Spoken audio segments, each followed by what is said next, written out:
Good afternoon, good morning, good evening, wherever you are in the world. Bruce isn't here, which is unusual. I know Ian's not coming; he's not very well. Maybe Bruce has been banged up. Finally, hopefully, he's not rushing around to get into lockdown, because I heard there was a case in Tokoroa. So hopefully, he's not had to join the lockdown again. Good evening, gentlemen. I think we'll start with Nicola, because just before we started, we were chatting about his VTOL experiences recently, and it sounded like you were hating it. It was a horrible time, Nicola. Tell us why it was so terrible. Oh yeah, just awful product. I don't know. Yet another Argbot thing that doesn't do shit. Nah, I'm kidding. Actually, the plane surprisingly hovers very well, which is probably more on the part of Arduplane.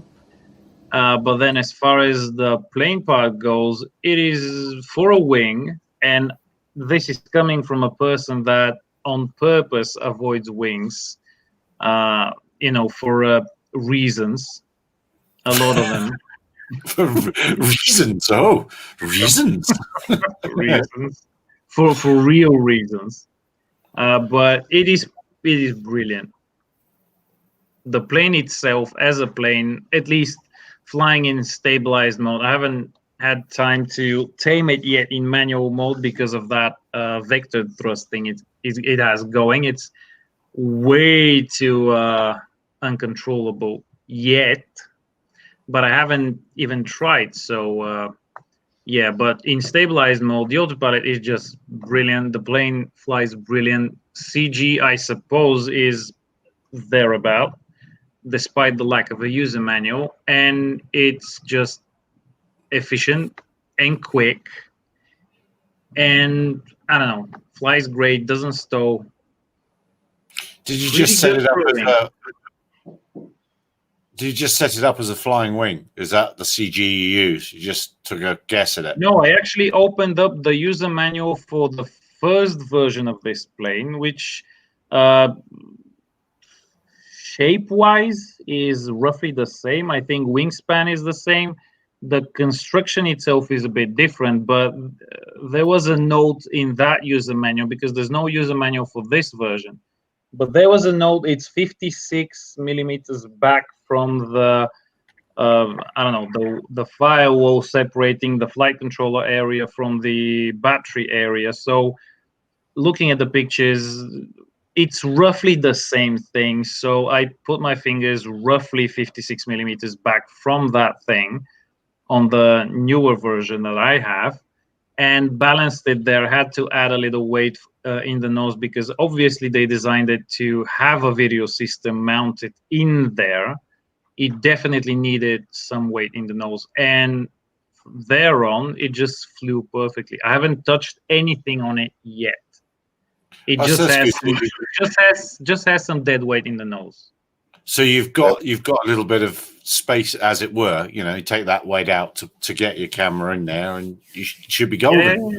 I put probably 30 or 40 grams of something in the nose, taped it over so it doesn't fall off, and that should be enough to cover. I'm still debating whether to put that servo to tilt the camera up and down when you transition from plane to hover and hover to plane. Because I'm not going to spend that much time in hover mode, so don't really see the point in that. Not under the goggles anyway. Otherwise, it is going to be a. No, I'm not using goggles. You want to turn it. You want to turn it. You want to turn it around so it's pointing at the ground, don't you? So you can see it coming. Yeah. Actually, that might be possible, because the way that the nose is done, you can actually tilt it even further down. So maybe if you want to do some remote site landing or something, like far away from you, where the plane is not going to be line of sight, probably that might be an option. But for me, maybe do a fixed angle. It's gonna save some weight, because I'm not gonna add a servo, and or maybe I can add a servo, but keep that in manual control. So is this going to be a go-to? Decisions. Sorry? Is this going to be a go-to bird, or is it one that's going to see its review and then well, you binge? efficiency-wise, it definitely stacks up along the heavy hitters in the category, like the Zocht Dart XL and the Talon GT. I haven't flown the XL Enhanced Edition yet, but not sure if they've done any like flight efficiency performance mods. I have no idea what's different compared to the old one. Still haven't taken it out of the box. I'm waiting on another plane, and I'm probably going to do both of them together to compare, because they are sort of similar. The Aggressor or something, Steel and Root. For those that haven't seen it, we're talking about a twin-motored tail sitter that doesn't have the vectoring thrust, just straight up motors, isn't it?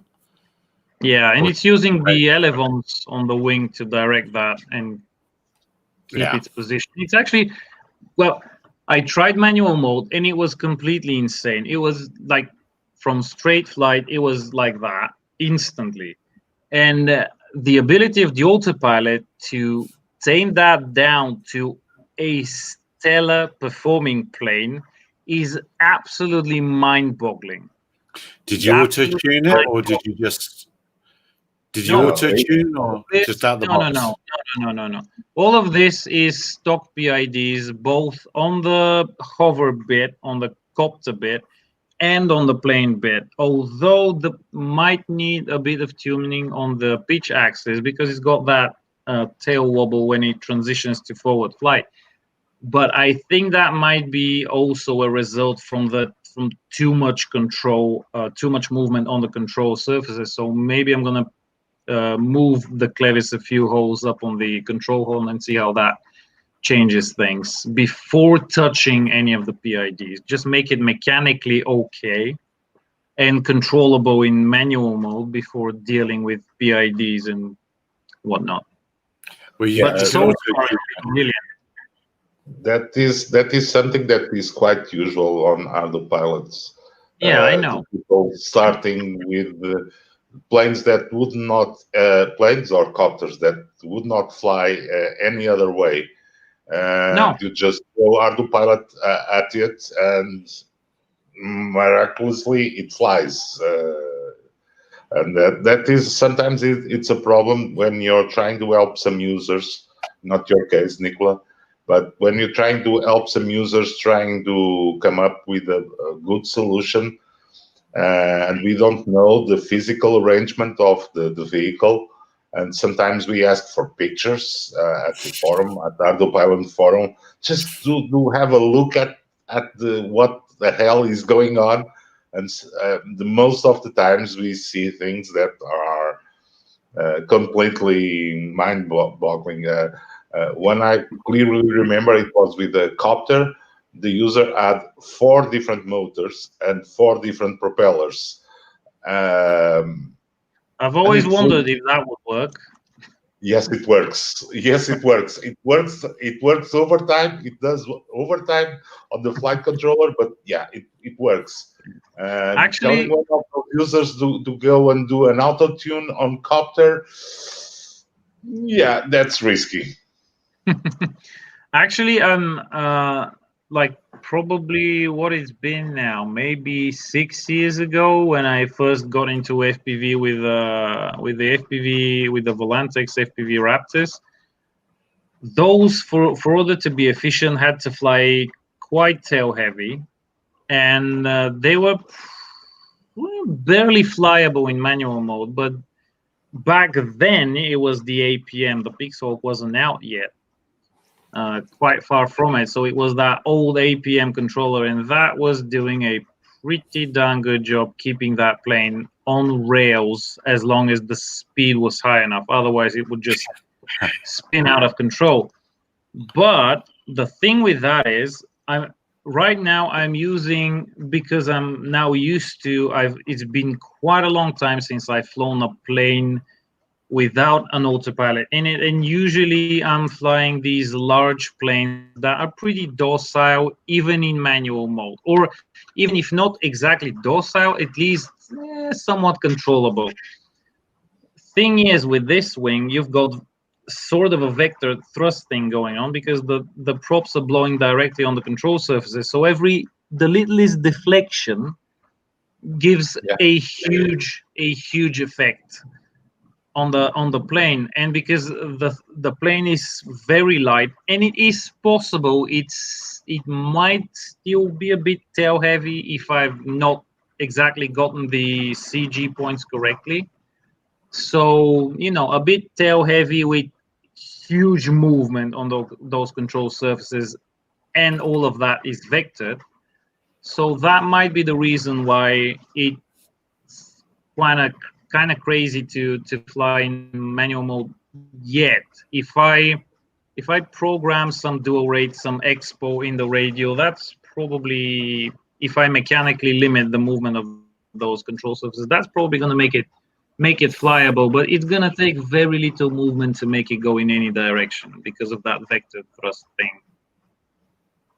Just need more practice, man. I've been hovering fixed wings for years. It's called 3D. Yeah, probably easy for somebody that's been doing it. I've never been interested.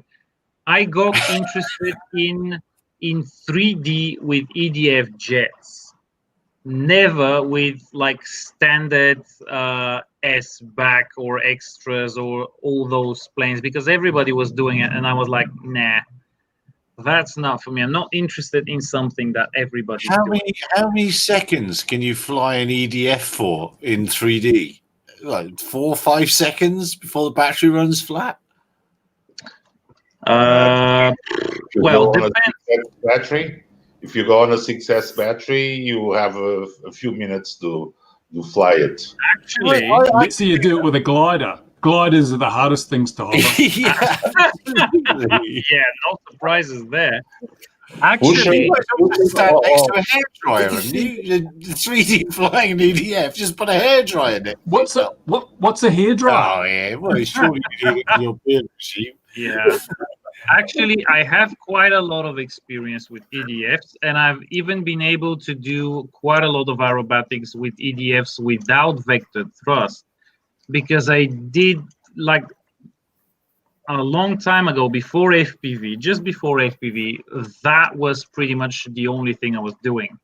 And I had some EDFs that were capable of over 10-minute flights. Converting power to noise for 50 years. Oh, come on. After last week's program that we were speaking about planes flying 12 hours, now comes a chap that says that he can fly a plane for 5 minutes. Yes. Yeah. 2 ends of the spectrum. Well, an EDF is an EDF. I mean, it's a whole different thing. It's not like a standard 3D aerobatics plane that everybody can put together in half an hour with some glue and Depron foam and tape. It's a whole different experience. I like the noise. I like the fact that all of that engine and impeller and all that stuff is inside the plane. It just sounds different. The sound is amazing. It reminds me of the turbines, because I've flown a few jets, but nothing. EDF's never really got there for me. I don't know why, but I've never tried it. I can't do it. But it always impresses me when the jets and the EDFs, they kind of like, well, it's prop hanging, but it's not. It's thrust hanging into where they just hang there, and they just sit there and they're rotating. You're going, how? How are you doing that? Reasons. Yeah. Reasons, exactly. Reasons. So you're still a free man then, Bruce? Well, not free, but very reasonably priced. Yes. Yeah. And lockdown? Never free. Another case of human malware in Tokoroa? Yeah. There's been a couple of cases here, I think, but we're pretty good. It's normal level 2 stuff. We went out flying on the weekend, no real issues. What is most worrying is that the government seems to be telling us a whole lot of lies about what they haven't been doing. There's been all these tests until there hasn't been. Oh, no, okay. And people who aren't doing their jobs properly are not getting the boot, because we're not having witch hunts. We don't want to hold people responsible for endangering the lives of 5 million people. No. Let's be kind and gentle and, hippie and tree hugging and tofu eating. Let's be all the new wave stuff. It's not what you need in a crisis. Is, the people you should be concerned about are the people who pay the taxes that put you in the positions you're in, not your mates that have stuffed up wholesale. So I wrote a column about that this morning. Not a happy man that so many people's lives are endangered through incompetence and dishonesty. Well, we've just gone into level 2 here. I could even stroll. I went and bought some beer today, first time since March. But I haven't had one. I bought bourbon last night. Bourbon, you get more. It's more concentrated. It's much better. You don't have to go to the toilet so often to get drunk. Yes, I'm oh yeah. I was quite surprised it wasn't more chaotic purchasing it. But yeah, we've gone to level 2. You're now allowed to travel between provinces, and you're now allowed to see your friends, which we haven't been able to until now. So there we go. We shall see what happens. Nicola, we haven't quite finished. Sorry, I jumped in to make sure he's a free man, but Nicola's gone now, hasn't he? That's made him go. Oh, well. Well, no, he did come back. Just before we sort of wrap up this hovering nonsense, what size battery is it? And what size duration? Was it 10 minutes for this? Was the EDF we were talking about it? What duration are you getting out of it, and what size battery? Well, remembering things from such a long time ago, one of them was like a 4. No, I'm talking about your new thing, not the Okay. things back then. I have no idea how long it's gonna last in hover mode. I haven't tried it for more than probably a minute and a half, and the motors get quite hot. Probably is gonna need some other motors if you wanna do hover for the duration of the battery. Otherwise, I'm using a 4S 2P lithium-ion battery using the Sony VTC6 cells, which are 3,000 milliamp hours, but high amp rated, so they don't sag quite as much as the 3,500 milliamp hour ones. So it has been pretty good. And so far, endurance tests have shown in plane mode up to 50 minutes and still keeping the ability to land VTOL without allowing the voltage to drop low enough for that not to be possible. Although not that big of a problem, because like I said, the plane is pretty stunning in that regard. You just throttle down, elevator up, and it would parachute down at a surprisingly low speed, at least at the weight mine is at, which I have no idea what that is yet. I haven't measured it, but it just parachutes down pretty easily, and it just needs a bit of 20 centimeter, 30 centimeter grass to drop it in. It's gonna have no scars. One thing wrong with the system where you have the control surfaces and the prop wash, which is what I used on Jetpack Ken, is that it's not very good. Once you've touched the ground and before you leave the ground, you have zero control because you can't change the angle of the craft. With vectored thrust, you can hold it against the wind, but you can't do that when you've got just control surfaces at the bottom, which makes what's happening there, which makes takeoff and landing a little more precarious with some kind of breeze. So, have you flown it in wind? How much wind it will handle? Not yet.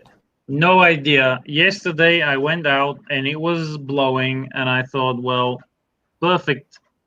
By the time it took off, no wind. So another miss with the wind, but hopefully some of these days, hopefully soon. And tomorrow, if it stops raining, that thunder you heard is coming from my microphone. Oh, okay. Yeah. If it stops raining and it's not a swamp out there, I'm gonna be trying to maiden the Flying Dragon, and I was actually considering live casting this. So whether it crashes and burns spectacularly, or it disappears out of frame because it's taken off and it's flying already and it's performing perfectly, best case scenario. But live casting that just for the heck of it. But I don't know. We'll see. Most of the times I get up to about the part to start the live cast, and I think, well, that's too much effort. Such dedication. You've got to do it now that you've mentioned it. It's sleeting here. All the spring came early, about a month early, so all the buds are out, everything's ready to go, and it's sleeting, and it's going to kill everything in the garden now. So very weird weather we're having at the minute here. Yeah. Be warm again tomorrow, no doubt. So, what other stories shall we talk about this week? The president's plane got hit by a drone. I was going to mention that one. According to a bystander, a witness saw. It's the new Gatwick. It's going to be the new Gatwick. Where's Louis? Regrettable that drone missed. Damn. Well, damn. Well, that's put you on a blacklist, hasn't it? It has. Yeah. Well, you're exactly right, Bruce. I was going to put that one in with the. So that's one story that's going to run and run and run, I think. A la Gatwick, and it was somebody on the ground who witnessed it. So Air Force One might have been going past at 10,000 feet, and oh look, there's Air Force One, and somebody might have been flying at 2. I don't know. I haven't actually read any of the reports because I know what nonsense it'll be. That must have been a pretty huge drone at 10,000.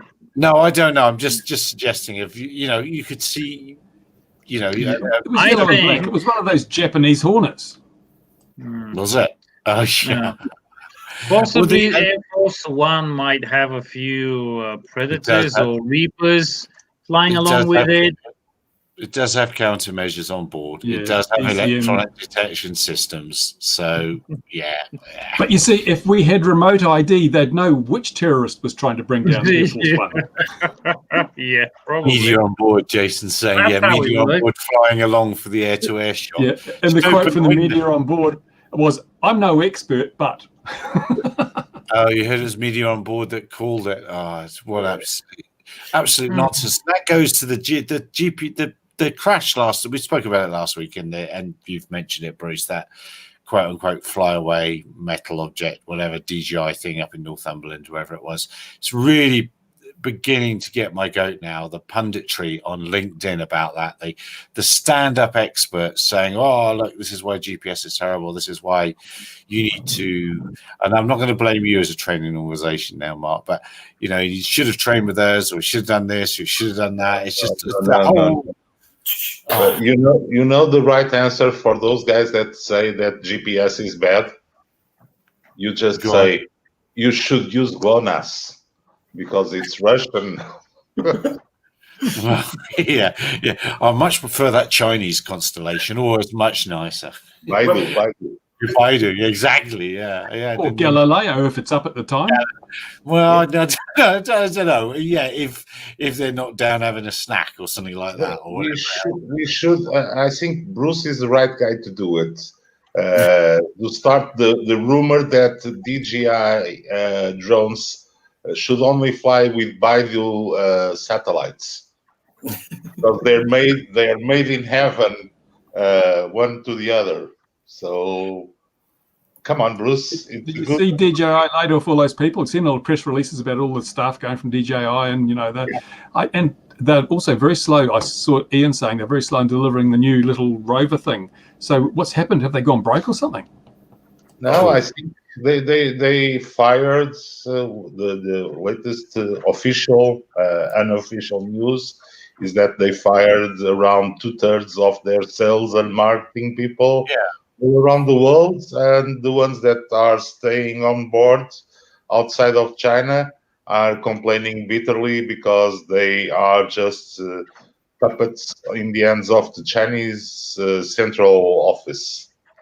So we're talking about DJI. Yeah. Well, have you heard of them, Nicola? Yeah, they make those things with the rotary whirly-giggy things, autogyros, I think it is. The anti-Air Force One machines. Yeah. Well, we knew that the Enterprise division had gone from America. Was it back in February? We knew that,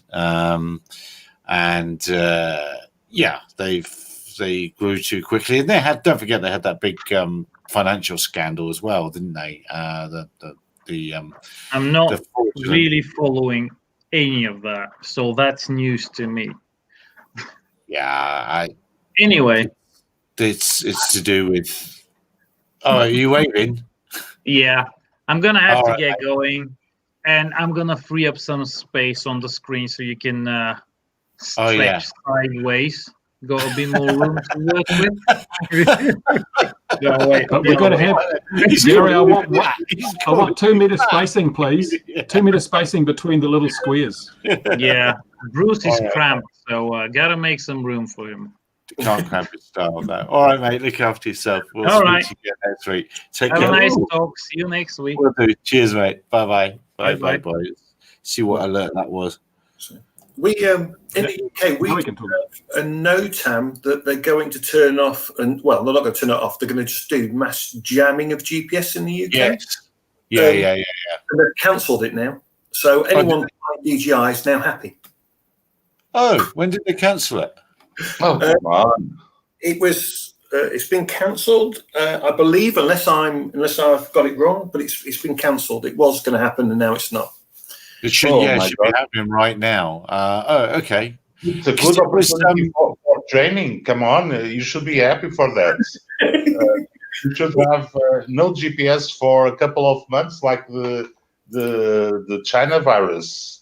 So Well- a couple of months of no GPS for drones, and the lessons for people to fly without GPS would skyrocket.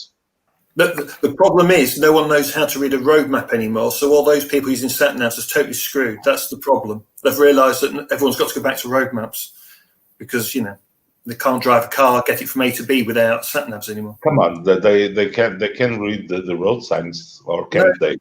No. People No longer required to know how to read. Do the driver's license? No need to know how to read. You just All look the at motorways no, are you clogged just- with people parked trying to fold their maps. No, come on. You just look at the pictures. That's what the current signs are, except US. I'm just going to put the Ofcom link here. There's the Ofcom link. It's going into the main chat. So Ofcom actually do have a different date. They had the 7th to the 11th of September for the Senny Bridge one, but I had it down as being right now in the NOTAM. But you say the NOTAM's been rescinded. I'm sure something's definitely changed. I'm on my PC laptop. My Mac is the one that has all my work stuff on it because the camera's better on this machine. So I've started using this machine for this. Unfortunately, it's powered off the Mac and I can't double check. But they did change. Something's changed. So people just want to be aware. Check NOTAM info. That's a great website for checking NOTAMs. I don't know if you know that one or not. Yeah. That to prevent the boats that come from France to get to England. Oh, it's to stop the Welsh getting out. This one. Let's stop the Welsh. To stop Ian. So there was that. Ian and Rafe. I did see another little story on one of the social media pages. Someone was doing a roof inspection in London, and they found that there's a Mavic Mini sat in a gutter. So someone's lost their Mavic Mini in the middle of London. It's sat there in the gutter somewhere. Yeah, I'm trying to find it. I'm looking at NOTAM info right now because that's been cancelled. No, several Mavic Mini. So the guy that lost that Mavic Mini probably didn't have a friend with another Mavic Mini to pick him up, like the other guys of the M600s.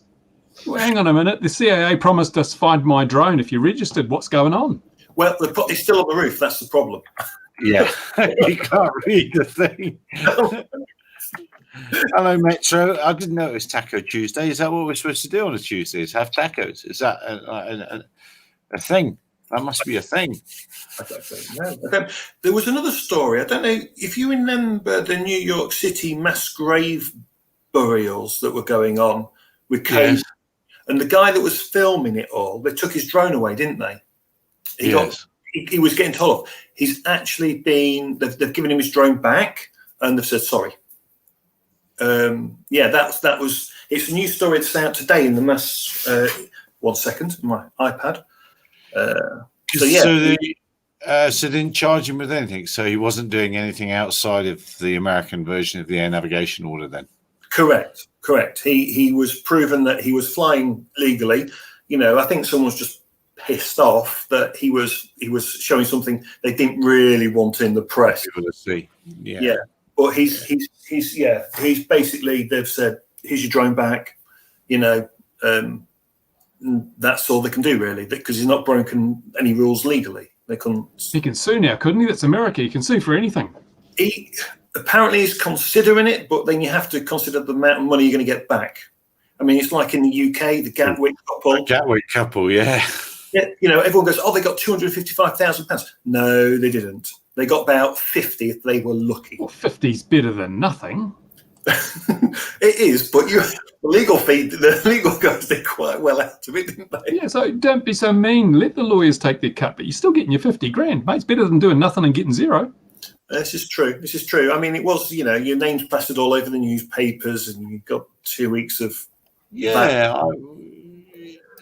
I don't know that it's... Yeah, I don't know that it's worth the pressure. I guess if you're a good manager will be working with the media, getting you paid for all those interviews. Yes, there's more than 50 grand involved there. Yeah, if I was them, I would, make the rest of the media look bad. Yeah, I'd be doing interviews and getting paid for it and stuff. In the middle of every interview, I'd go, and now a word from Squarespace and Display and NordVPN. Oh, think of the money you'd make with those sponsorship spots on the BBC. Always NordVPN, isn't it? I'm looking on 360 Radar to see if I can, but he's got the NOTAM overlays disabled on that at the moment. I'm trying to see. Is that Altitude Angel? Oh yeah, I could look at that. Yeah, that has the NOTAMs.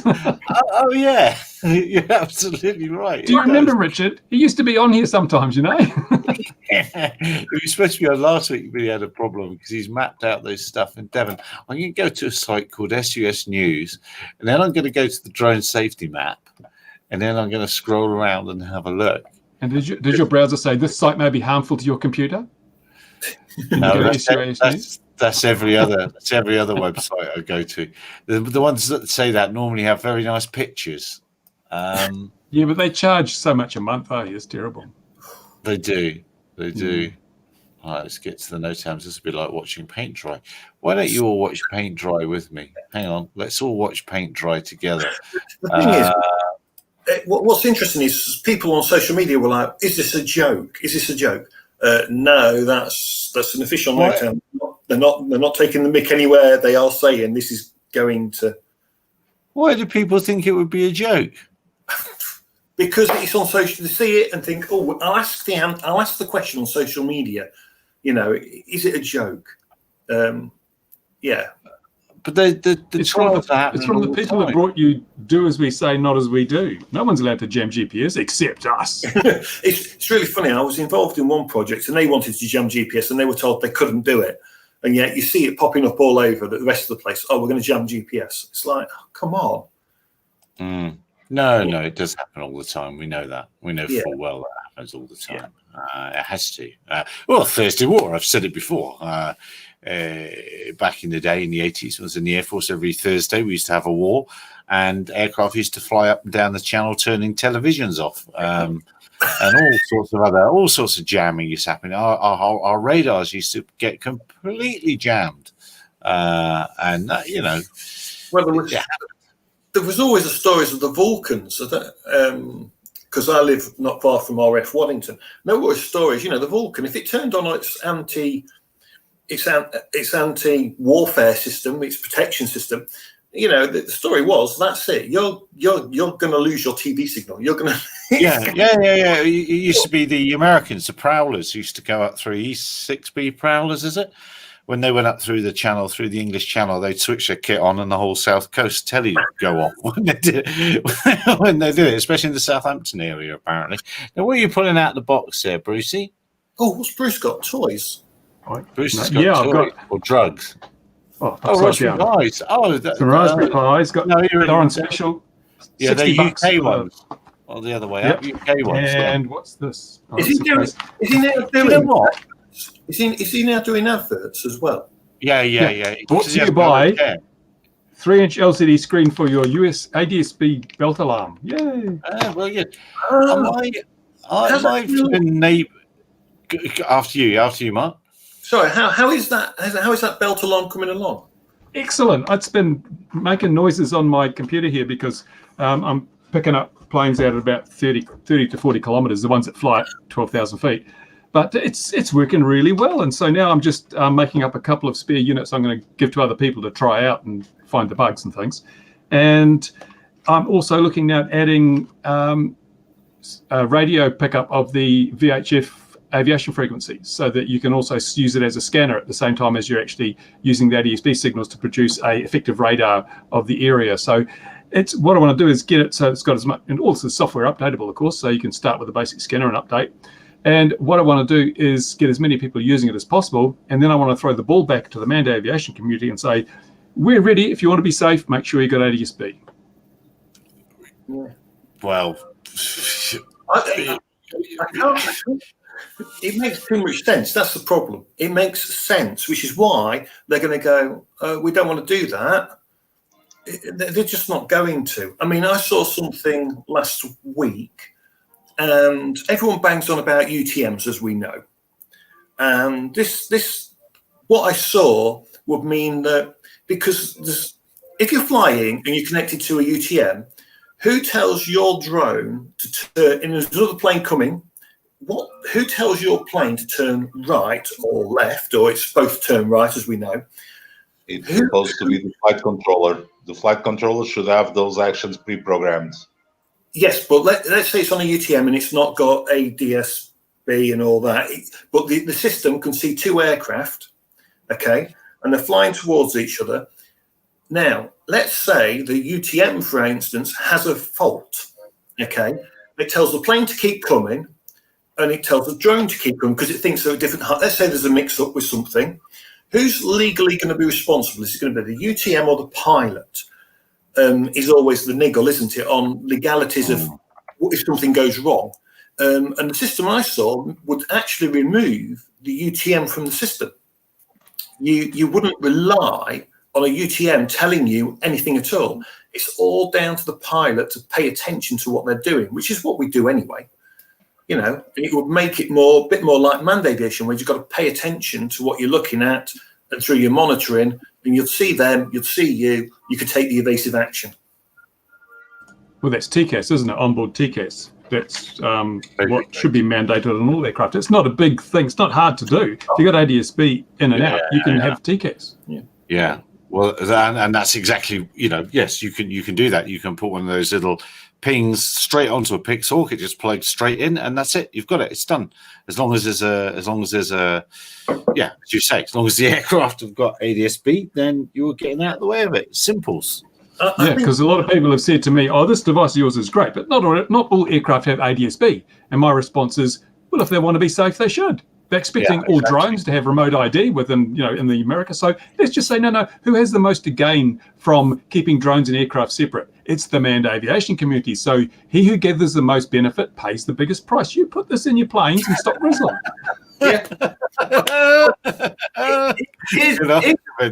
Slightly better spin on that.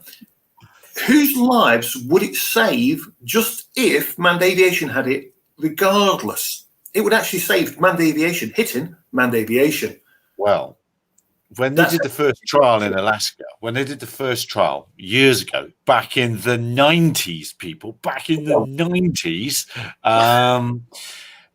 safety increased. And it wasn't because aircraft weren't hitting each other. It was because pilots were more aware that they were able to be tracked. So they started, their actual behavior started to improve. And that's what changed. That's what made life better. It's because they knew they could be monitored, whereas before in Alaska they couldn't. And ADS-B is a great fit for Alaska. Huge, big, wide open spaces where you can't put radar stations everywhere. Great idea. And so, they knew they were onto a winner then. It just is a shame they've taken 30 years to roll it out and let too many people get away with not having it. The UK is going to have a lot of electronic conspicuity in various forms, and thankfully they are allowing low-cost other forms other than ADS-B there. That the device that Bruce had in his hand, the Raspberry Pi and the software-defined radio, Regulators didn't see that coming in the 90s. They didn't think that people would have receiving stations all over the place and be able to build systems that outperform the government paid for very expensive receiving systems. They didn't see that coming, that disruption. I can't wait for someone to realise they spent millions on UTMs and all of a sudden you're not going to necessarily need them. I think that's going to be the most interesting thing. I think. And what happens when when they decide to have this GPS jamming link? What happens to all the drone traffic if they do this? Are they going to ground all drones everywhere? I mean, it's okay, manned aircraft have other navigational tools, but drones don't have any other navigational tools. That's all you got is your GPS. So if they can't do any more of this jamming without bringing down drones. We got 5 years. We'll have 5 years of GPS and they'll be gone. It'll all be vision based. No. Come on, it's great, and I think GPS should be banned to be used on drones, because then the guys from Skydio will have their day, because their drone does not need GPS. It only needs daylight. That's another issue. Oh, well, it doesn't. No, the new one doesn't need daylight. But the thing is that's for object avoidance. But if you want to travel 5 kilometers, you're going to have some kind of map in the storage of the drone to know what the terrain looks like the cruise missiles do. Right. So I was just going to say, cruise missile. Yeah. I mean, mine's got this. But come on, Bruce. We all know that you cannot fly 5 kilometers away. Even you cannot see at 5 kilometers. Yeah. Come on, you fly these. You cannot see it at 30 meters. Come on. Well, I can see yours and you're 10,000 kilometers away. Yeah, but you're using artificial measures. But you're very clear, Louis. Very clear and very crisp. Yeah. Something that I've been playing with this guy, and it flew right out of the box, and just had to bind the radio and all that. And then I decided to go. I like to suffer, so I decided to erase the Betaflight that this came with, because it was a pre-release version of Betaflight. So I could not do a few things. So I just erased the entire configuration and started from scratch. Boy, these guys! You have to guess what's inside of these guys. Heavily. You make a note. You do a CLI dump so you know what's what before you reflash it. Yeah, but especially because you reflash it with a different version where the parameters were all changed between 4.0 and 4.2. Come on. I converted a couple of drones from 4.0 to 4.2. I just made a note of what the ports were set to and so forth, and then it was a 5-minute job, Louis. You just do it properly. You just don't just blunder into it. Just, No, come on. What do you learn? What do you learn besides copy paste, Bruce? Come on, you have to learn something. No. Don't do it again. No. Yeah. Okay. Fine. No, If a job's worth doing, it's worth getting someone else to do it. Yeah. Now, these are interesting. Very lightweight, 70 or 60 or 70 grams, and they fly surprisingly well with Betaflight. But these are toys, and even the amount of power these guys have, and Betaflight is designed for that. You throttle up violently, and this thing shoots up in the sky in no time. So, or into your ceiling.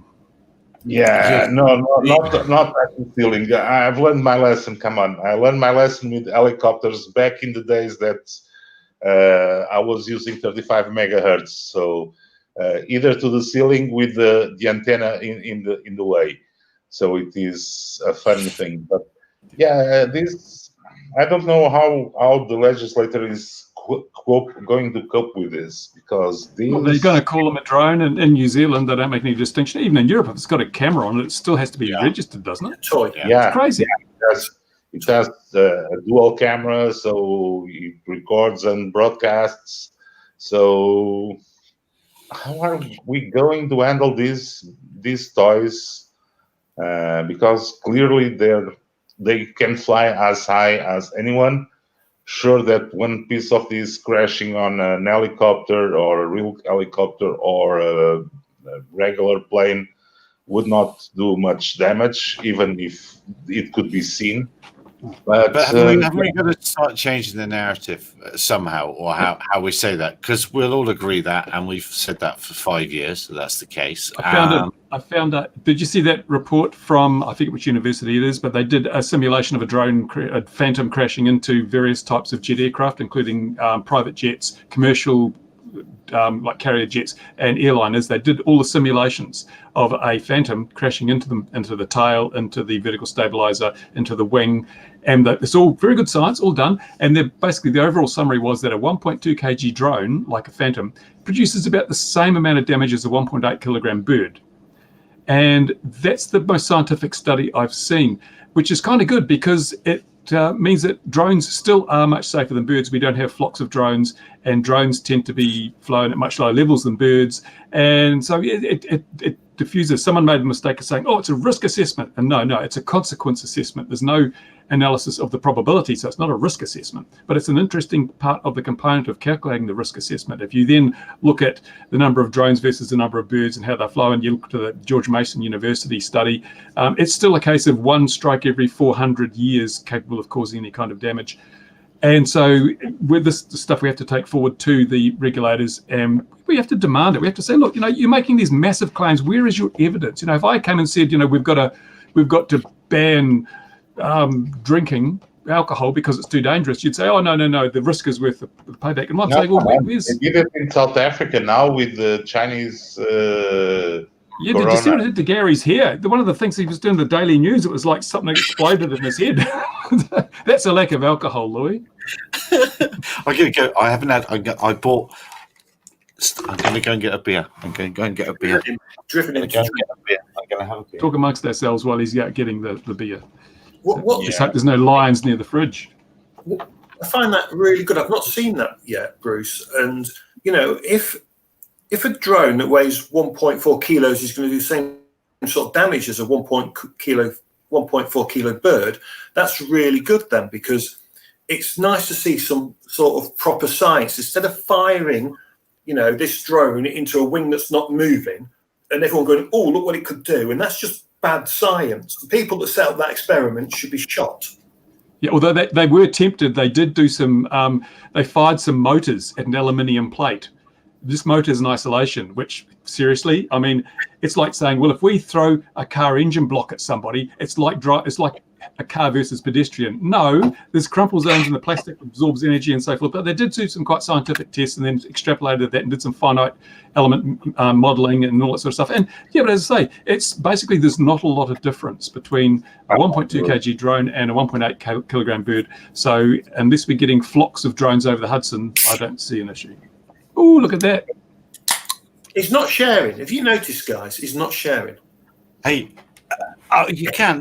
There's another 3 in the fridge, so you're welcome. Now, you do realise that under YouTube's terms and conditions, the consumption of drugs is not tolerated. The stream will be banned now. That's medical. Yeah. That's medical. Still. Oh, medical, yeah. Well, it's a review. It's scientific studies. It's a review. This beer is brought to you by Squarespace. We are using the for the chair. So we have one that advertises for the chair, the other for empty cans. So yeah, we are going somewhere with this. Well, Rev, it is chilly. It's sleeting out there, and what do I want to say? We've gone to stage 2. I could have bought, it's Tuesday today. I could have bought a beer. No, I couldn't because it ended midnight last night, Monday night. So since March, we haven't been able to buy beer, and today we have. So I went and bought a beer. I forgot the English have warm beer. I was thinking, why would you have a cold beer on it's sleeting? But you guys have warm beer. You put it in the microwave for 5 minutes or something. we actually mulled beer. Where I am, we're actually at the heart of the Real Ale sort of movement within South Africa. So we've got lots of breweries that suddenly turned into hand sanitizer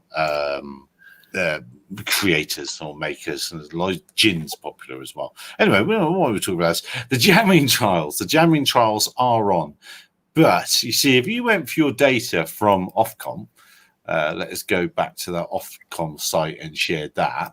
If you hang on, there's one thing they have got to sort out on this thing is the screen sharing. It is terribly tricky. If you look at the Ofcom site, it's happening now. It's not happening between the Sennybridge 7th to the 11th. It's happening now, today, until the 28th of September or something. So if you were to get your information only from Ofcom, you would be, you'd be wrong. It would be the wrong info. So those trials are happening, and they won't be the only ones in the world, as you saw from that. But 60 miles from the centre of Spade Adam, that's most of Wales, isn't it, really? It's because a 60 nautical mile radius circle is huge. Huge. That's why Ian's not here. He's chasing a drone somewhere in Wales. Probably. Yeah, I mean, you imagine you could be driving down the road in your car, and that sat-nav's going to take you the wrong way now, which is fantastic. You know, everyone's going to get lost in Wales. Well, what they use the jamming for here, because you can buy them from your favorite online retail outlets, and they go and use cigarette lighter, is for the cash in transit vans. They disrupt those as they're coming, the baddies.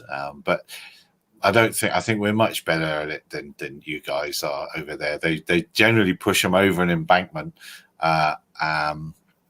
and much like a tortoise, the underside isn't armored, so that's where they open them up underneath. And then you can shoot the guys through the floor, and then you can just go away with everything. You know, it's simple, really. It's a simple thing to do. It's obvious.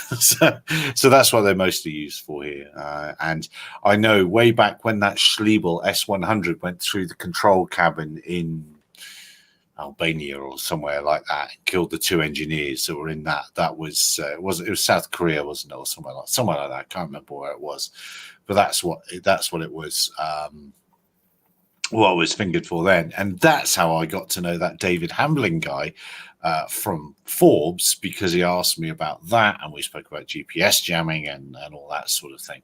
So that's why I'm a little bit disappointed with that article. I'm a little bit disappointed he didn't reach out to me before he put it out, because that is making all manner of nonsense on the interwebs by people that just stay stum about it, really. But there we are, rant over. But it does give me on LinkedIn. It does give me an excuse to. So when I see and somebody's got their company name next to their names and they're spouting about it and it's all wrong, it makes me go, oh, okay, I'll look out for the press releases from that company now. That'll be very interesting to see what they say about other stuff and treat them with caution. So they go on my caution list. Again, rant ends. Who else has seen? Oh, I've been on my high horse today. Who else has seen anything else this week that's interesting? I know someone that's flown the Parrot USA and NAFI. Where? They've flown the demo version in the UK. So it's not the production one, but they've been flying. They've been playing with the actual USA Parrot and NAFI, and all they said to me was, "It's very good. I want one. I'll buy it." And that's all I can. And I know the guy who's been doing it, and if he says it's good, he does a lot of inspection work. He does a lot of thermal work. If he's saying it's good, it sounds like it's going to be a cracking bit of kit. Yeah, no, I'm sure. No, Now you're right. I have the regular one. Hey, boy. I have the regular Parrots, and even with the winds where the DJI, the small ones, the Parrot, the Mavics, and even the Phantoms struggle, this thing is quite capable of addressing such flights. It really has one issue that it seems very flimsy, and I think that's one of the things that the regular Parrots as an advantage, because it is so light and seems so fragile that ends up flying well, because that's the way it was designed, and it was very, very well designed. And something that I know that is being prepared, and something that I'll have to speak with Gary about. A very interesting application that now, with the opening of the Parrot APIs and their SDKs, some interesting applications are starting to come up. Not only the standards Parrot ones, but even a new flight controller. Although I don't see the point of a new flight controller, but yeah, we have alternate flight controllers. And the thing is that even for the Bebop, we ported ArduPilot to run on the Bebop.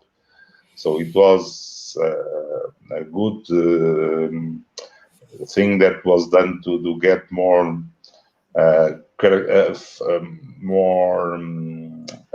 features to the standard Bebop. And yeah, but nice to hear that you get also good feedback from professional users on the new one.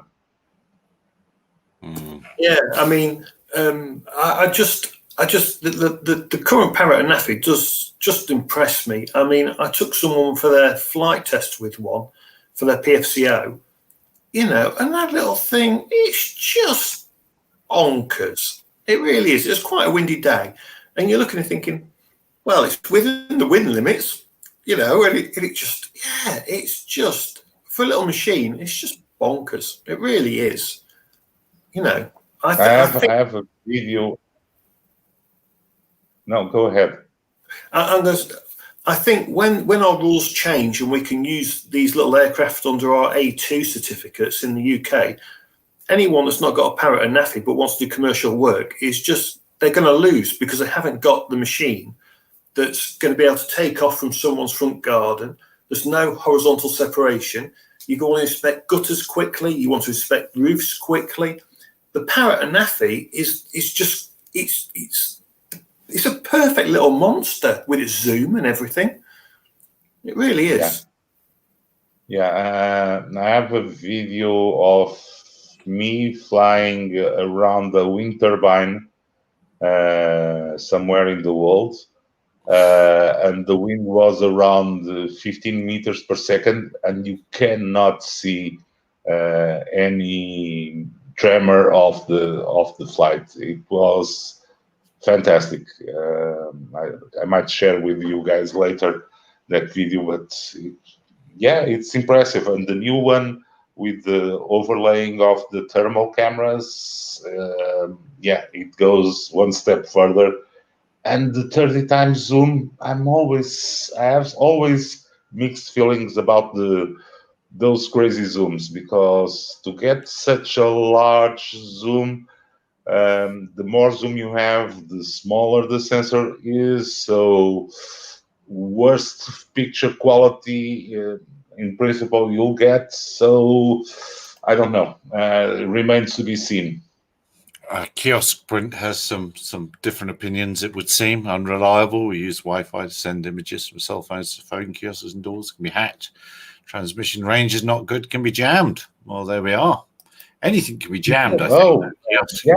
Transmission range. It's running on Wi-Fi. So try to go to one country where you want to use other radio frequencies that are not Wi-Fi, and you are going to face an hellstorm of all legislation, all the bureaucracy to get one GI radio to be accepted to operate in that country.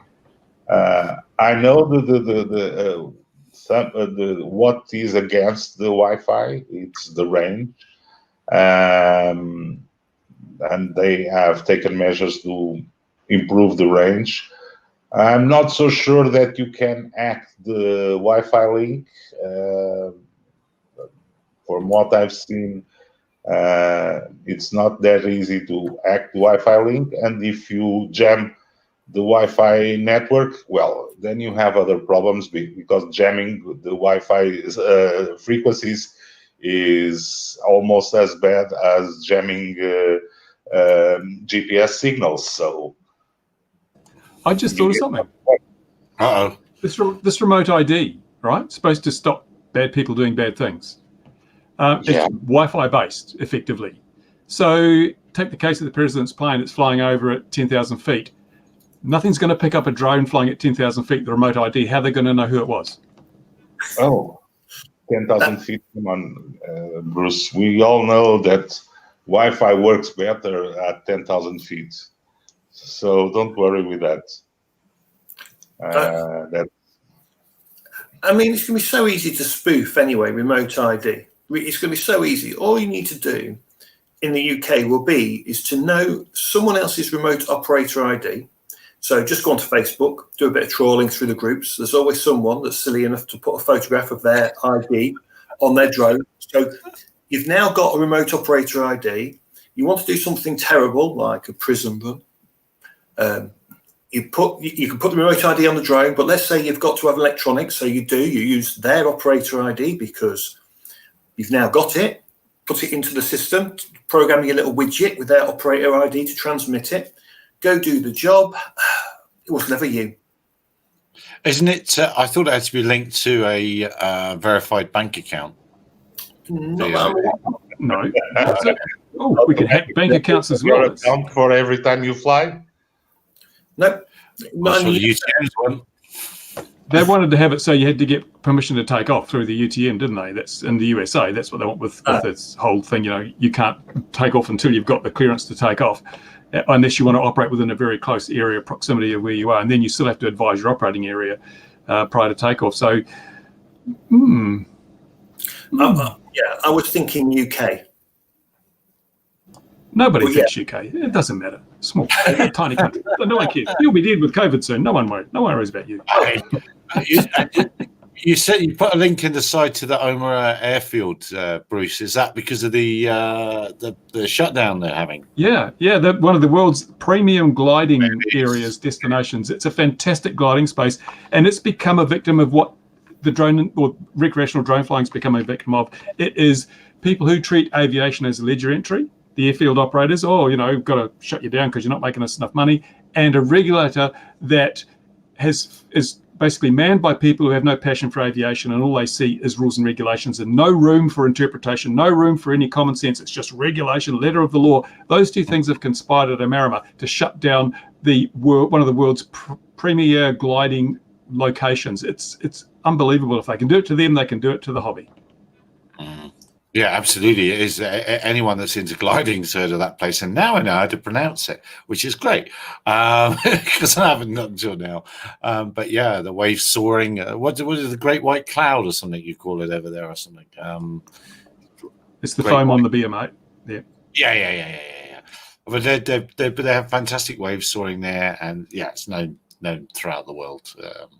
And yeah, it's a big shame that has occurred legislation wise. But I think UTM's... Well, interestingly enough, the CIA investigator that went down there and basically ripped them a new one and shut them down is the same guy that was investigating one of my videos. So, yeah, about that. What a coincidence. Well, a star. You got a star player. Oh dear. Does that bode badly for you then? Nah, I don't give a damn. I did post on their Facebook page saying, well, that guy actually got his bum kicked by the model community when he made silly claims, because he was the guy that said any non-compliant flight of a model or a drone represents a threat to aviation, which is why I did the flight in the back garden here. And then where are you at with that? Have you received any more communications from the chief? Nothing. It's like, I still think they just want it to go away because there's no way they can handle it without getting egg on their face. It's just going away. And what annoys me also quite badly is that this guy that I contacted, want to work with CIA for safety. They're doing this safety campaign at the moment for drone operators.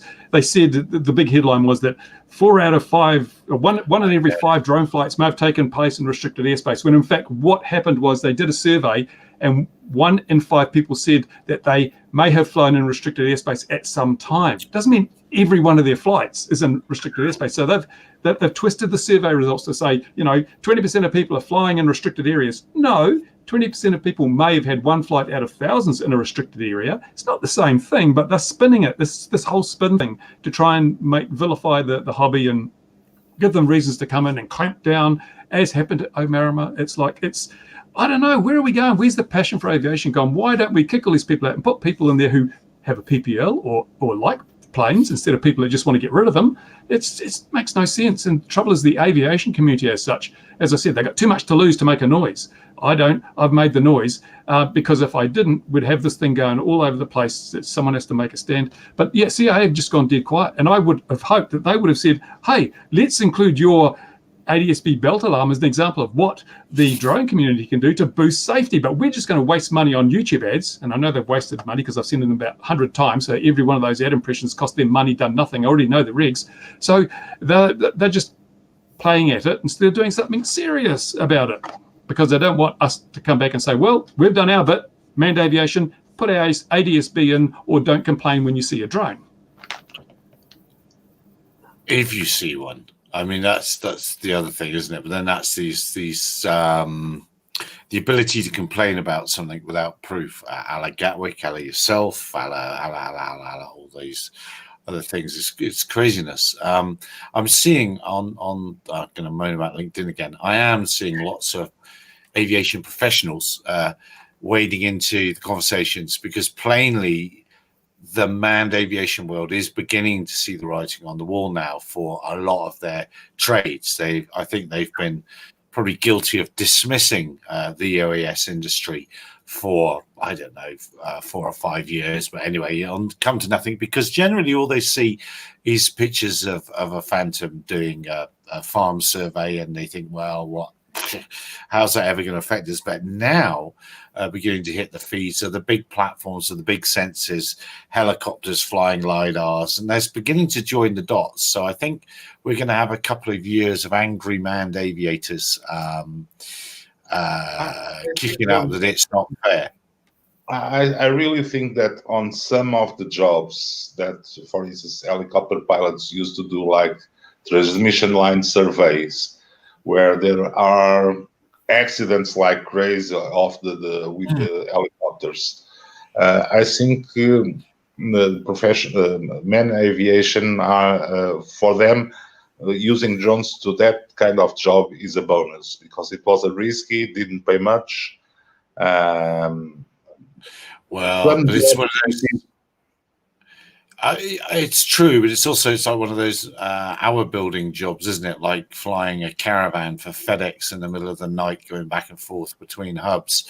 That will go away before long. There will be autonomous large platforms doing that, and they're beginning to see routes like that go, and they're coming with their opinions of how things should be run, and they don't like it when I say, because I personally think actually for this BV things, having a remote pilot anywhere in the loop is a bad idea. Make it properly, completely autonomous. Let the computer carry on and sort it out and fault detect it. If we can get a robot to flick the on switch, it'd be even better. Remove the blokes altogether, but they don't like that. We can trust AI. AI is great. I look at Google. It's a perfect example of how trustworthy AI is. I mean, yeah. Absolutely. Oh, hello. I'm going to add this video. Here we are. Yeah. I know. Ooh, look at that. Tokoroa, my friend. Yeah, look at that. Ooh. Watch out for my drone. Watch out for your drone. Guys, we missed something. Today is Flight Day. So welcome after all those years without Flight Simulator. Is my truck parked outside my hangar? Have a look as we go past. Are those trees there in real life? They don't look like the trees we've got there. They look like different trees. I think I may have just thrown some random trees in there, right? But there are some trees there. There are trees, but they're very much smaller than that. Look at Bruce's shed. There's the go-kart track. Yes, let's have a look. Where are we? Oh, there's no big trees. There's a couple of big trees, but not that big. And here we go, coming up. Tower, Bruce. There's the tower. Look, it's glowing in the sun. It's at actually the wrong end of the airport. It's got it. What It's the got hell? a, That looks nothing like our airport. doesn't it? Oh, no, we don't have that many hangars, and we don't have a flashy light. And it's within the slope of the runway by the look of it. They can't put one there. It's not 30 degrees. And the Where's Microsoft the dirt Hill's bike off track? to our right, is it? Yeah. Yeah, no, that's not very good. They could have done better. Come on. Well, Have you I noticed flew the it next- last month. Have you noticed the next thing now? That's all these RC manufacturers are bringing out 2.4 gig LoRa-based RC systems. Fat Shark have done it. FlySky have done it. It must be a real thumbing in the nose of the regulators that manufacturers are producing these systems to give 20, 30, 40K of range when really we're only limited to 500 meters. It's absolutely incredible, isn't it? I mean, really, if I actually, part of me wants the drone builders to never come out with CE marked aircraft, even in 2 years' time. Just keep making your aircraft and keep selling them, and you know, we'll just buy them off eBay and from China directly, and yeah, just never bring out a CE marked aircraft. It would really make a mockery of the new rules. It really would. There's you no trees. fly See all down those into town. trees? They're not there. Fly Those trees down aren't to there. town. Bruce's house is by a dam, isn't it? Let's go to Bruce's house. By like, you got to swing a lefty. Yeah, it's down over. It's quite a big hill, isn't it? It's down, isn't it? No. Oh, there's a big hill that we should have flown over it already. I don't think the contours are quite right.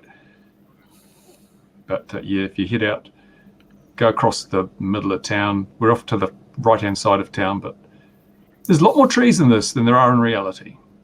Is it? Yeah. They I must like- have very poor Bing imagery for New Zealand then. They I must like- use old footage because there used to be a lot of trees, but a lot of them have been taken out. Yeah, but the thing is, now that we have Flight Simulator back again, some of the winter pilots can have a day. But yeah, no drones on the airplanes for now. No. There is a drone camera view in this, though, isn't there? Yeah, Come left. I'm sure his house is Yeah, off to swing the a left, follow around the edge of town. We're on the edge of town. come on, Bruce. Look, Who's flying this thing? the AI pilot. I told him fly to Bruce's Simpson's house. Yeah. And Now go he's straight going- ahead. Straight ahead. Now you want to we should be. There's the main drag out to the left. So we're at. No, you're going too far. Swing around to the right. Round to the right. Keep going. Right. other right, Louis. To Other starboard. Right, other right, Louis. Oh dear. Oh no, we're just doing circuits now. I don't see you late. What's happened to it? What's interesting, guys, is in manned aviation, you can use a simulator to keep your hours up, okay? And you go out and practice, can't you? In the Yeah. UK, RCA will not accept any simulated hours of proof of your flight times or, you know, as flight training at all if you use a simulator. They actually say, no, you've actually got to go out and stand in the cold, especially during winter when no one wants to fly, and get you 2 hours in those 3 months. But they won't let you get your hours on simulator. Well, that's because nobody would have taken the time to get one of them approved. That'll be the Right. reason. Now, Yeah. for instance, yeah, Oh, there's the lake up to your right. I can see it coming into view. yeah. Yeah, just over to the right there. Swing yeah. a bit of a right. Handbrake, turn. Actually, it's He's the not very good, this pilot, is he? right. Right. No, he's terrible. I hope you're over 1,500 feet. This is a built-up area. Oh, hello. No, just switched IFR, on. IFR, quickly. Are you No, rated no, for On the IFR? road. Switched on real weather, Bruce. Yeah, it's raining here today. It's raining today. Need saxophone out. We need some instrument flying. Yeah. But, Come down to my house. Come to Rosetta in South Africa. Let's have a look. Try to see if can you slew to other countries or type in, or how do you get to other places? Just go to Warp Drive. Yeah. yeah, there's a warp drive. Funny enough, I was watching a live stream of somebody flying around London before we started, and I flew this last month. We've got a copy here. but with big But, yeah. restrictions. What impressed me the most was the weather. The weather The weather is absolutely crazy. and it was the way that the clouds graduate. In older flight sims, it was a dark cloud, it was a light cloud, and it's just if you look at the whole skyline with the thunderstorms, it graduates correctly. It really is amazing.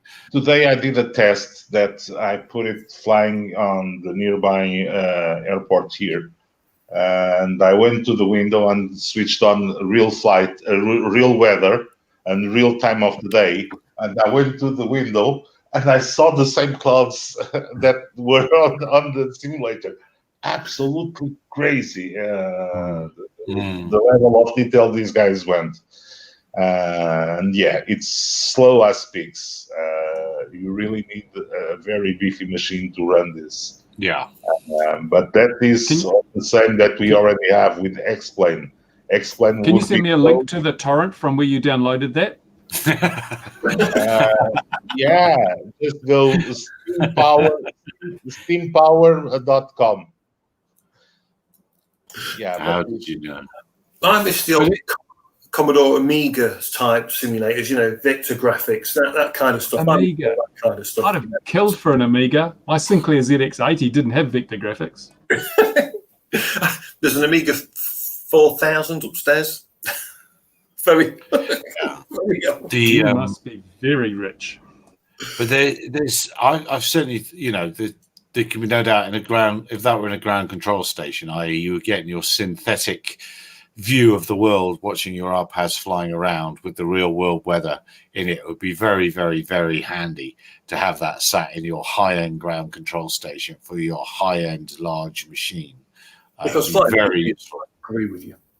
Yeah, be very useful to have that as your background images, as it were. As long as you can hurt that manned aviation plane as well as it passes right by me.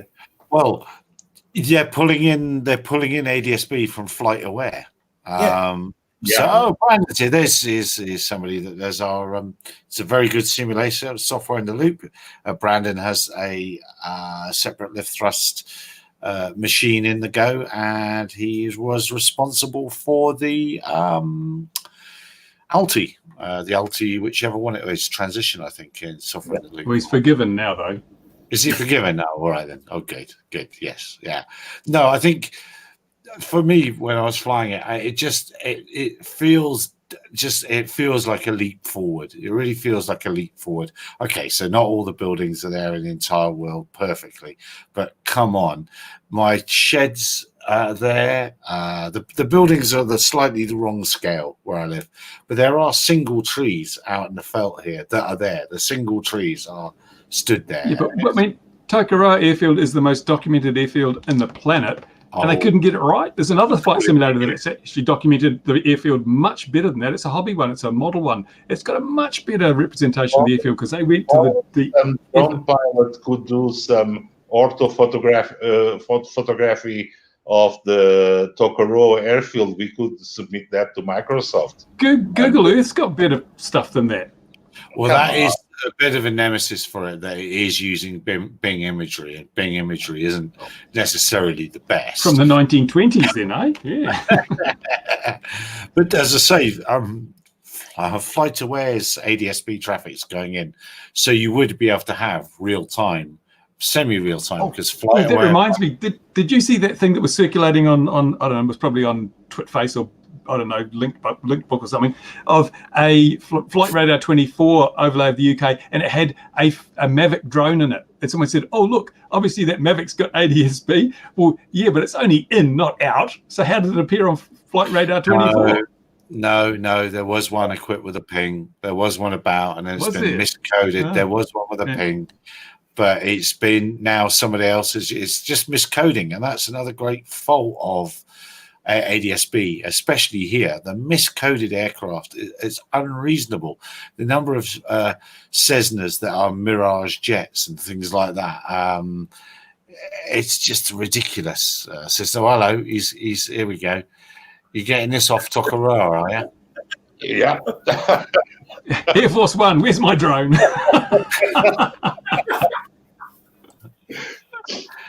Well, Come come on, on, You should Louis. put this up as a video, Louis. You should capture this, put it up as a video. Last time I visited Tokoroa.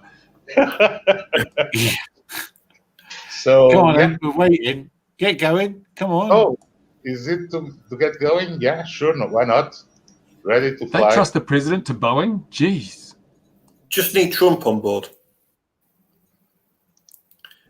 Have they got a Max 8 or is it broken?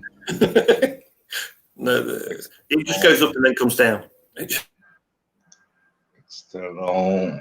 It's 850 meters of sealed strip. If it's empty, to get off in no time. Is it 850 meters? The sealed strip, the total length is 1100 with the grass runoffs. Oh, there you Like are. Then me? you get off What do you know? easy. You probably need to put the brakes on for a bit, Louis. You might need to pump the flaps at the end. I'm not Yeah. flying it. It's the thing that Bruce loves so much. It's AI controls.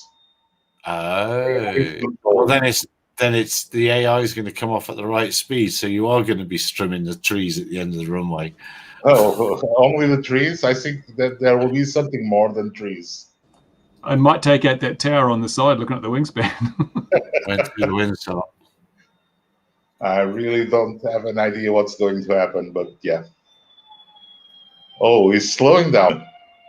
Oh, Oh, Must have seen a drone. Oh my That's God! my the drone AI at the end of the runway. recognized it could not take off and stopped.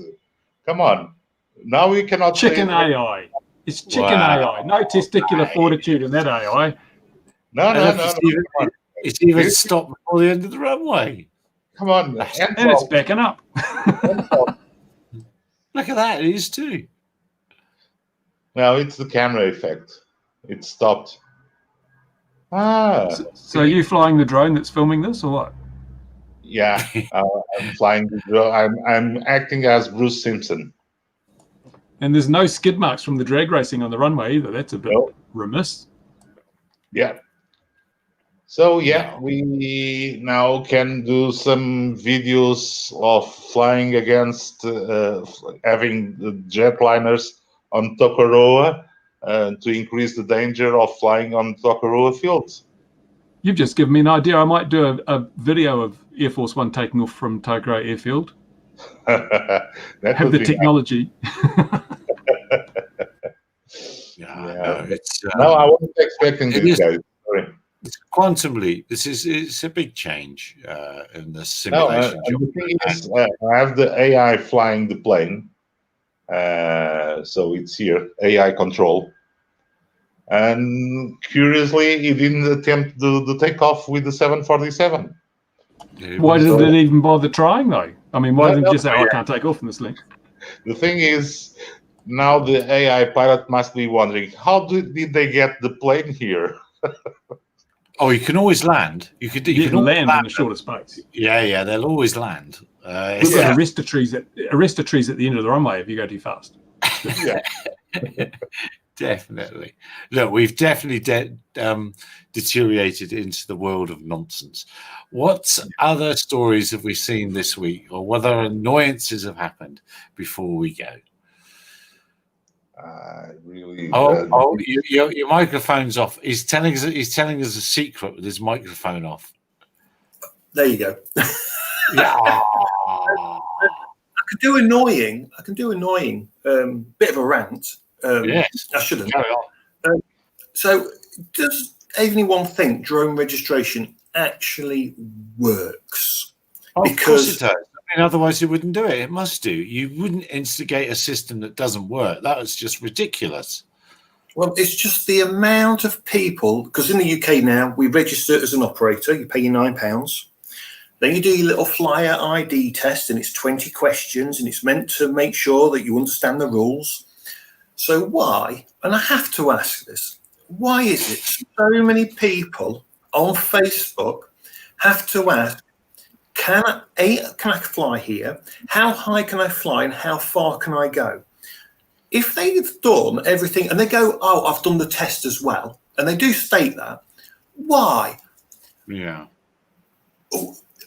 What is wrong with either people say, oh, I passed the test, I've done everything. Either A, they haven't, or B, they have, but they didn't pay any attention to it. Is it just, are we just lazy?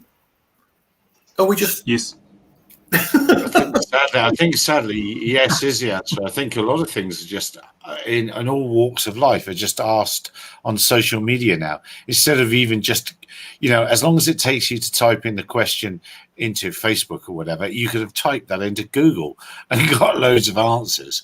So I think I think we probably are lazy, and they're looking for forms of affirmation from other folks. I don't know. And the reason for drone registration is so they got enough suspects when something goes wrong. Yeah. Well, in theory, I mean, it could be a great thing, couldn't it? It could be some good, useful training. It could be some genuine safety stuff. I mean, in theory, it could contain all of those things, but it doesn't seem to anywhere. It just seems to. When commercial operators are allowed to fly drones without being able to fly in ATI mode, really, it makes a mockery of having to register recreational users, doesn't it?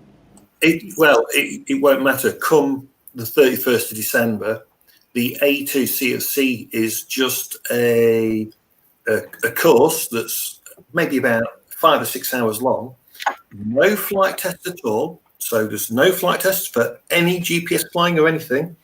You can be able to take a Mavic Air or a Parrot Anafi, and as long as there's no direct overflight from one, so you'll be able to hover just here. As long as you're over them, you're not breaking the law, and you're going to be able to do that come the 31st of December if they bring it in as they say they will.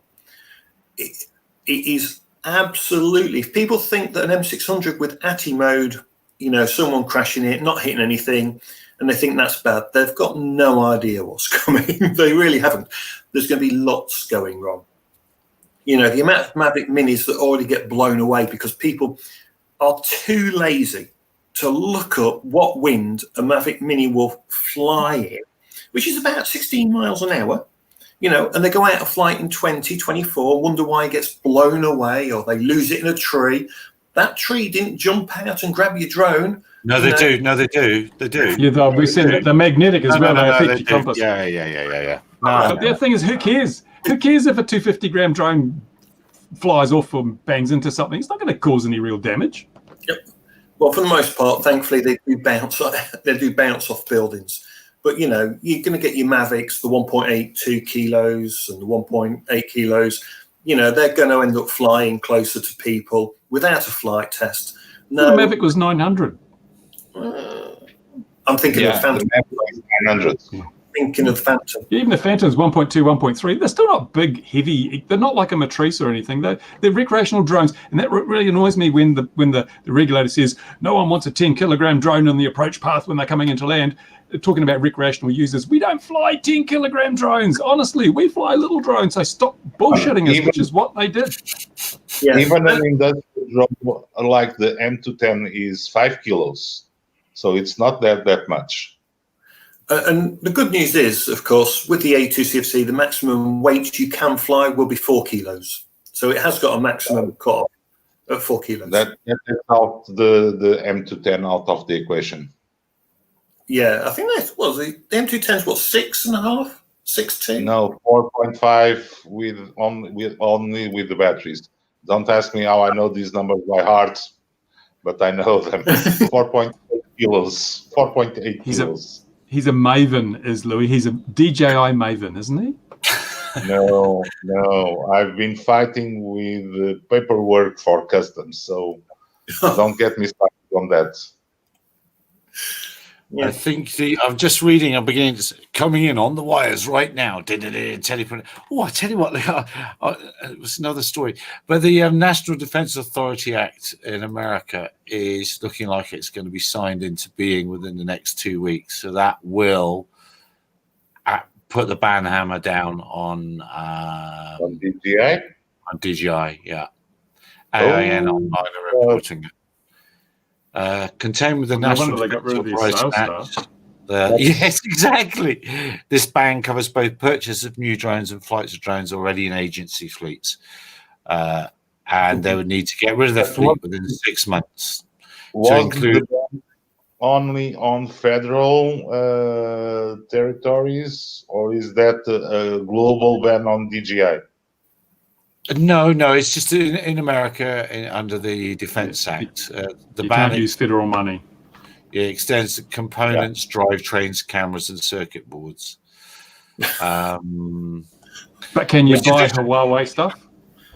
Was America's lining itself up to get bombed out of existence by China. They're just saying, we're going to ban everything out of China. No TikTok, no Huawei, no DJI. Sooner or later, China's going to go, well, you're no value to us anymore. We might as well take you over. It is getting crazy, isn't it? The amount of, but you kind of understand.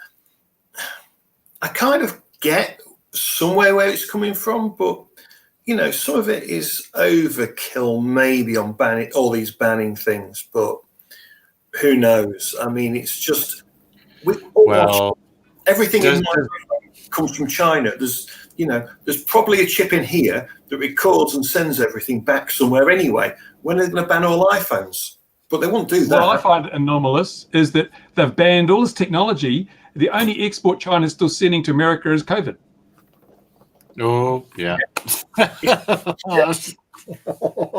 But isn't it strange?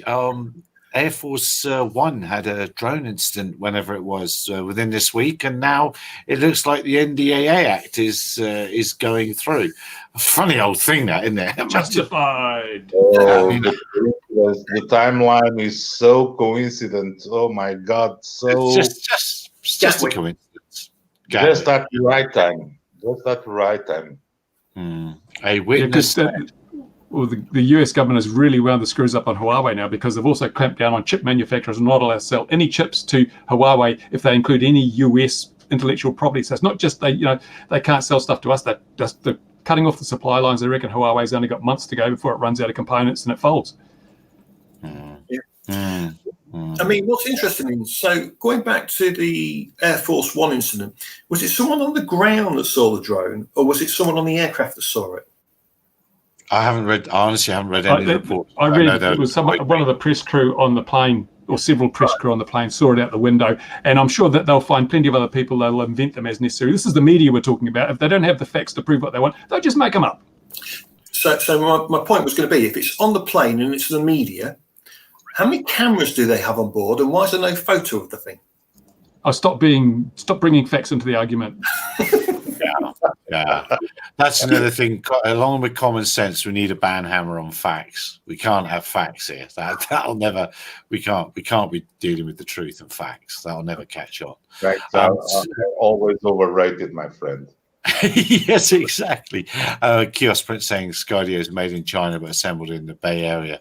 Yeah, there is a little bit interesting as quite how that works with Skydio. I wish them well. We're still waiting for our one here that we ordered last year. There is a possibility because there is a difference between continental China and Taiwan. So if your components are from Taiwan, you might get away with it. I think the Chinese Communist Party would disagree with you, Louis. They believe that Taiwan is part of mainland China. I just looking at the loopholes that all these Corona and all these chips thing has. And this was something that I heard over the news that they were going to look at that alternative, because having Taiwan. Made in Taiwan is not the same as made in China.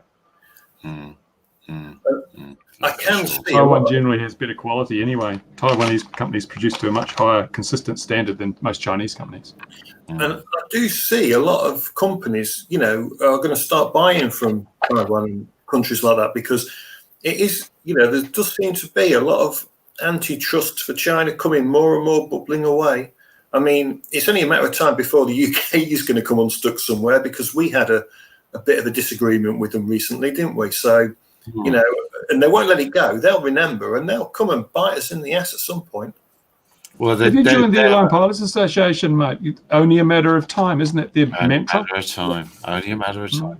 But they have the one of the great advantages they have, other than the technology, is they have 100-year vision, not a between our next Parliament vision or Parliament or President vision. And unfortunately, I think we are being hampered by our political short time scale visions, which just change, depending on who's in. Oh, we'll go this way now. Now we go that way. Oh, now we go this way.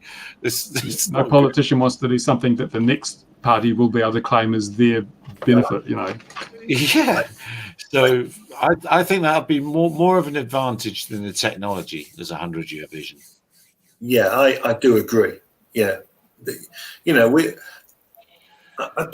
need to stop thinking backwards. We need to start thinking a lot more, 20, 50, 100 years down the line. It'd be far better.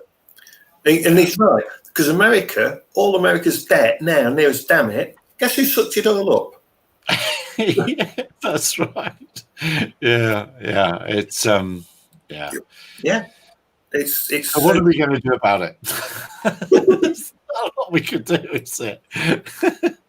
It's crazy. Yeah, crazy. We should all get along and sing Kumbaya and all that sort of a thing. Really, that's what we should be doing. I've also spotted as well, and I don't know if you guys have spotted it, with manned aviation at the minute, bless them, because they are suffering like the rest of us. Jobs are going left, right, and centre. We've noticed there's a few more airline pilots, who used to dish drones and now wanting to come into the industry. Yeah. That's exactly what I'm seeing on LinkedIn, and they're the ones coming with heavy opinions, how they're the experts because they've been airline pilots and whatever. They couldn't recognise the difference between a drone and a plastic bag. How can they claim to be experts? Exactly. And then when I say to them, actually, I don't think the industry wants any of you in with us because you're not computer people. They don't like that. Not that you need to be a computer person, but if you want to argue with people on LinkedIn, that's a good way of doing it.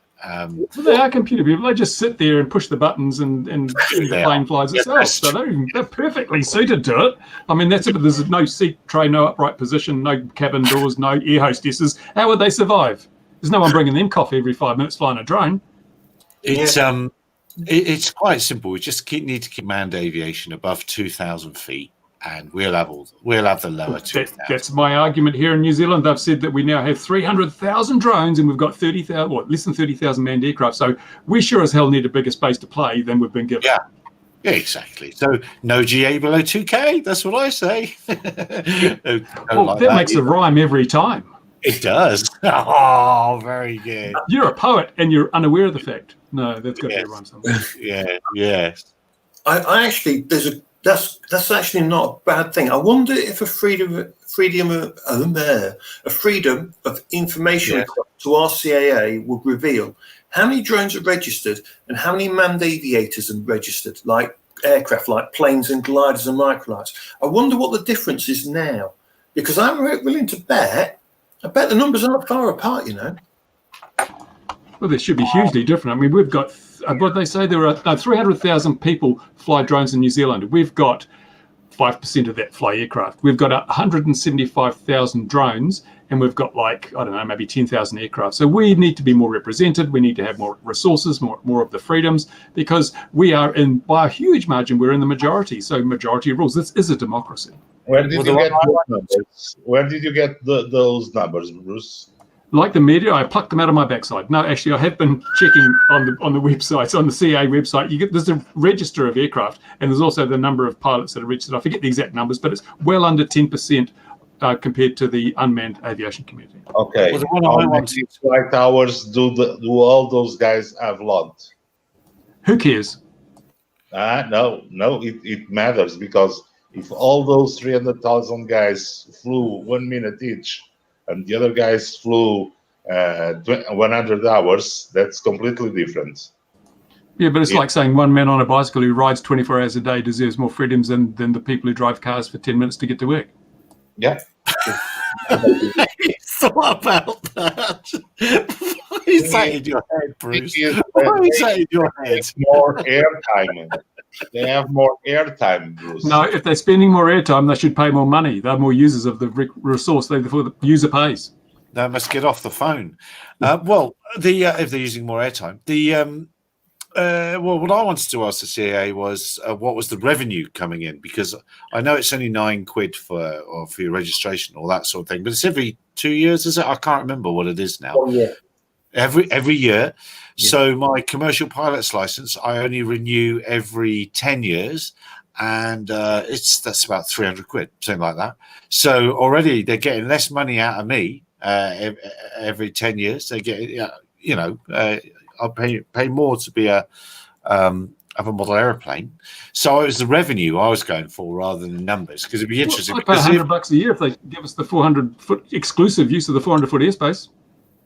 2,000 feet. Come on, we don't want you 400 feet. 2,000 feet, Bruce. Come on, and then we'll settle for 1,000. Let's go for 2 and settle for 1,000.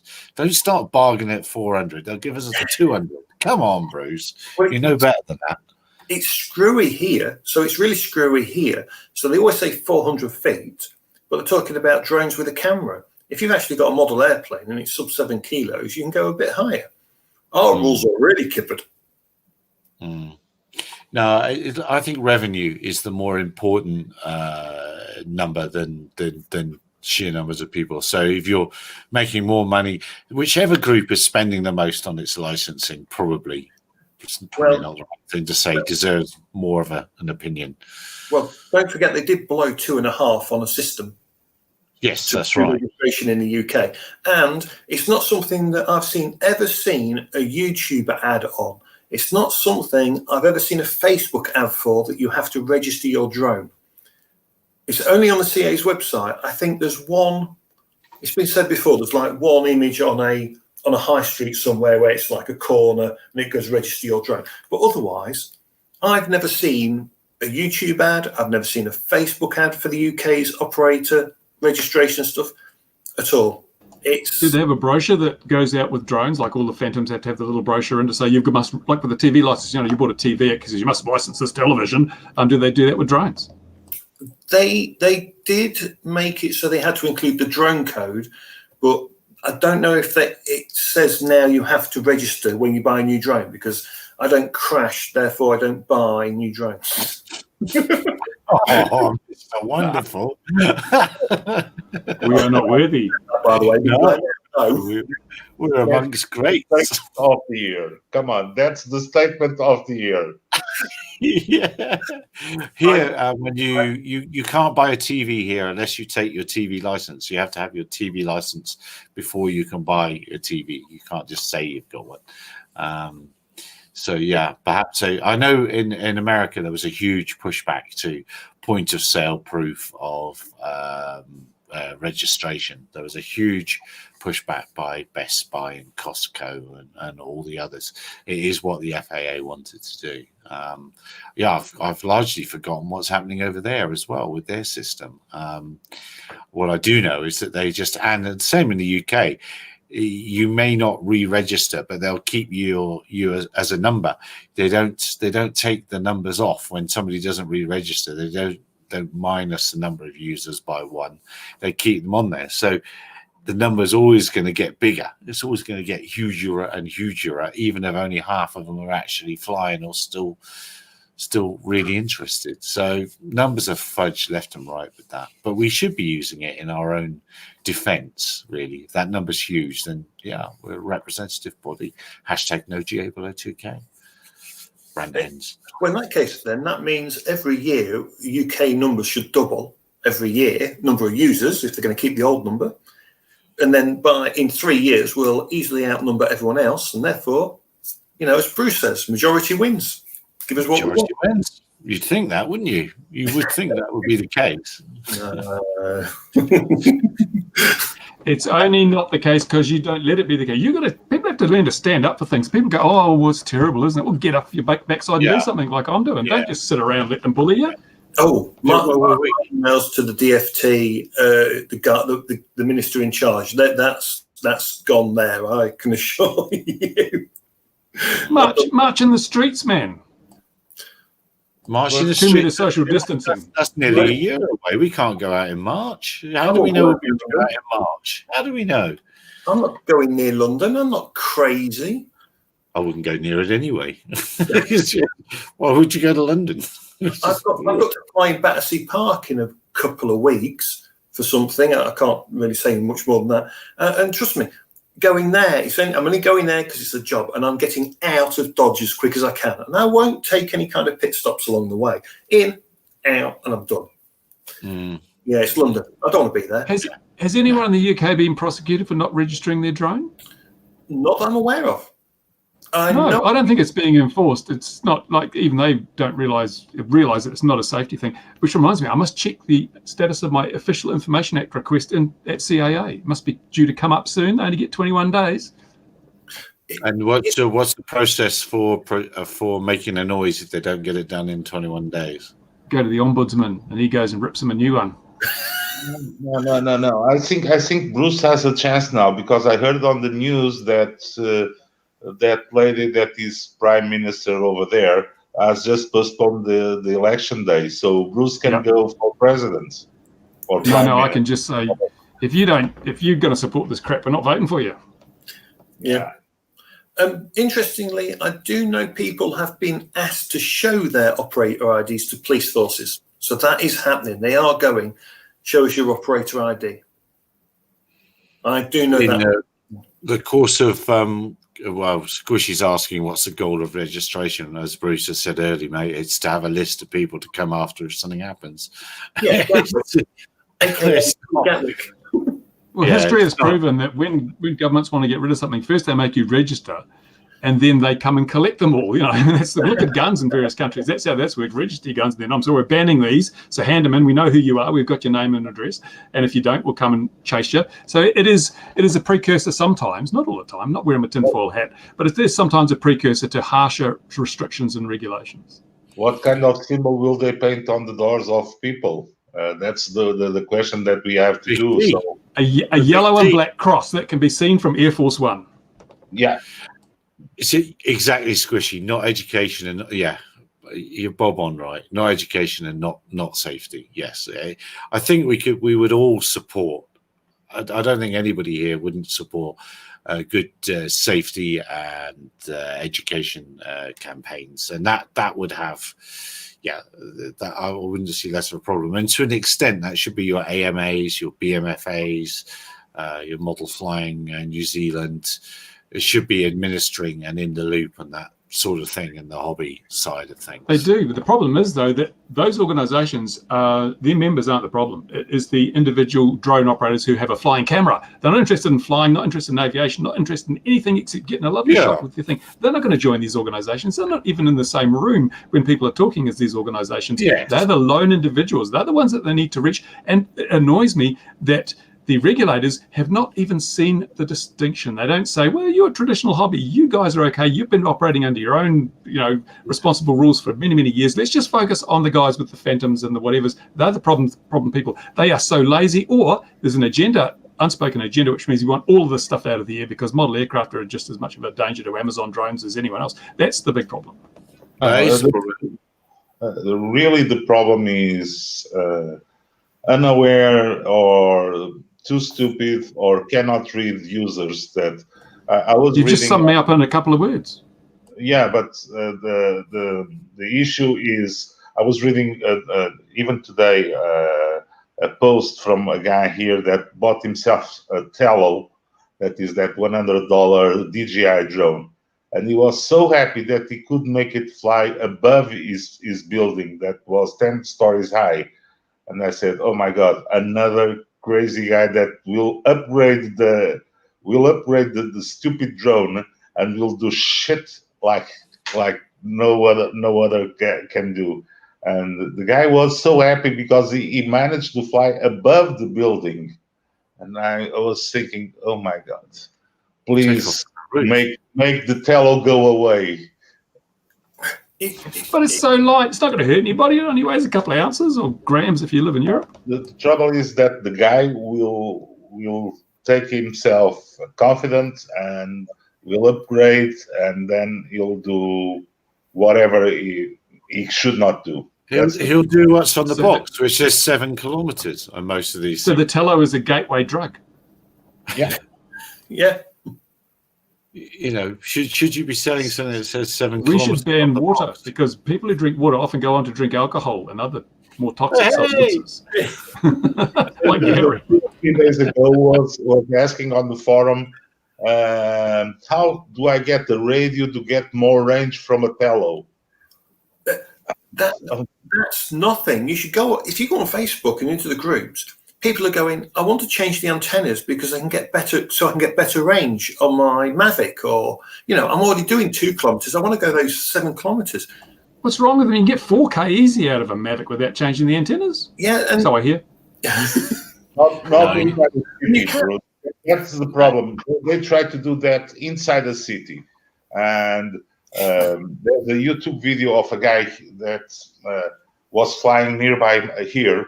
That he was flying from a park, which is right on the corridor of the airport. That park. So he was flying on that park on a windy day, and the whole YouTube video is the guy filming from above with a Mavic Air, I believe, filming from above the park, and then the drone starts to fly away, and then goes to a complex of buildings that stays right by the park.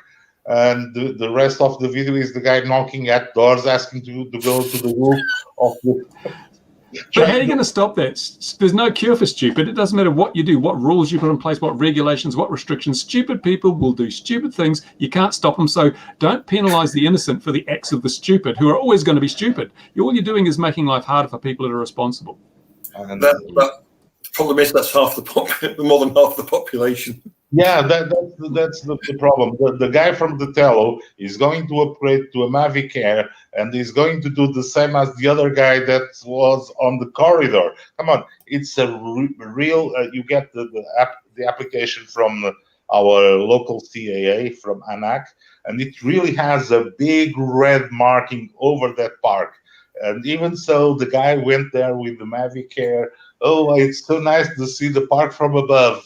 And then the wind took off the drone and whoops, goodbye. You do what I've seen many pilots and probably myself do is you look at the apps or information until you find the one that tells you. You do it with the weather. You ring enough forecasters until you get the forecaster that tells you the weather you want to hear. And you look at the apps and look at the one with the picture that you want to see. You find the one without that part marks, and people do that. That's what we did on the weekend. But when it was windy, we went around all the different weather sites until we found one that said 2 kilometre/hour winds. I think it was windy.com. So we decided to fly to that one. Yes, you see, it's flyable, absolutely flyable. Yes, It is incredible, though, the amount of people on Facebook go, oh, what wind can I fly my Mavic 2 Pro in, for example? Now, all of us here, we're experienced pilots. You know, it's rated to 10 meters a second, or about 22, 25 miles an hour. I think the DJI Mavic 2 is. 11 or 12 meters per second, something like that. Yeah. So, which is about what, 24, 25 miles an hour? Yeah. Okay. So they go out and then they're flying in 30 mile an hour winds or 40 mile an hour winds. I wonder why they've got a problem. No, no, that's not the problem. They take off, and like the guy that was here on the park, flying over the park on the landing corridor, it was not too windy at, he say, pops up over the buildings. the wind, as soon as it went above the trees, the drone started going like crazy. So what he was expecting, these guys don't even, I think the head is just something that is attached to the neck, so they don't use it. It's crazy. It just astounds me how many people never look up what their drone is rated to. And you know, you look at your rating, so you go, right, it flies in this wind speed. Okay, and then you see someone on social media going, well, I flew it in 35 mile an hour wind, so it's fine. Then they go out and fly theirs in 35, and next thing they know, because they've followed what's on social media, next post is, oh, I lost my drone. Well, That's a good thing. If you're that stupid, you should never drone. Yeah.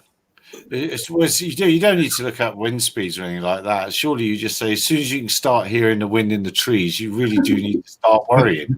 No. Don't these DJI things tell you it's too windy? They Doesn't come up on the screen they saying do, excess They wind? do, Oh, and people ignore it. There- And they there's fly also- downwind. Of course, they fly downwind in our flight. There's also competition of the guy that flies the drone more sideways than the other one. So they're hovering and see, oh, mine, the gimbal was knocking. And I said, shh, those guys are just asking for trouble. Yeah.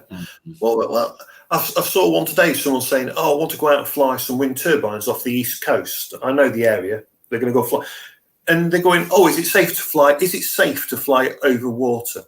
Well, it is, as long as you obey your battery warnings and think about your flight. There's nothing wrong with flying over water at all. But just, think for the logic of it. Are you flying downwind? Are you flying into the wind? What's going to affect it on the way back? Thinking about your battery warnings. It's going to break the 500-meter rule. It's already a given. Yeah.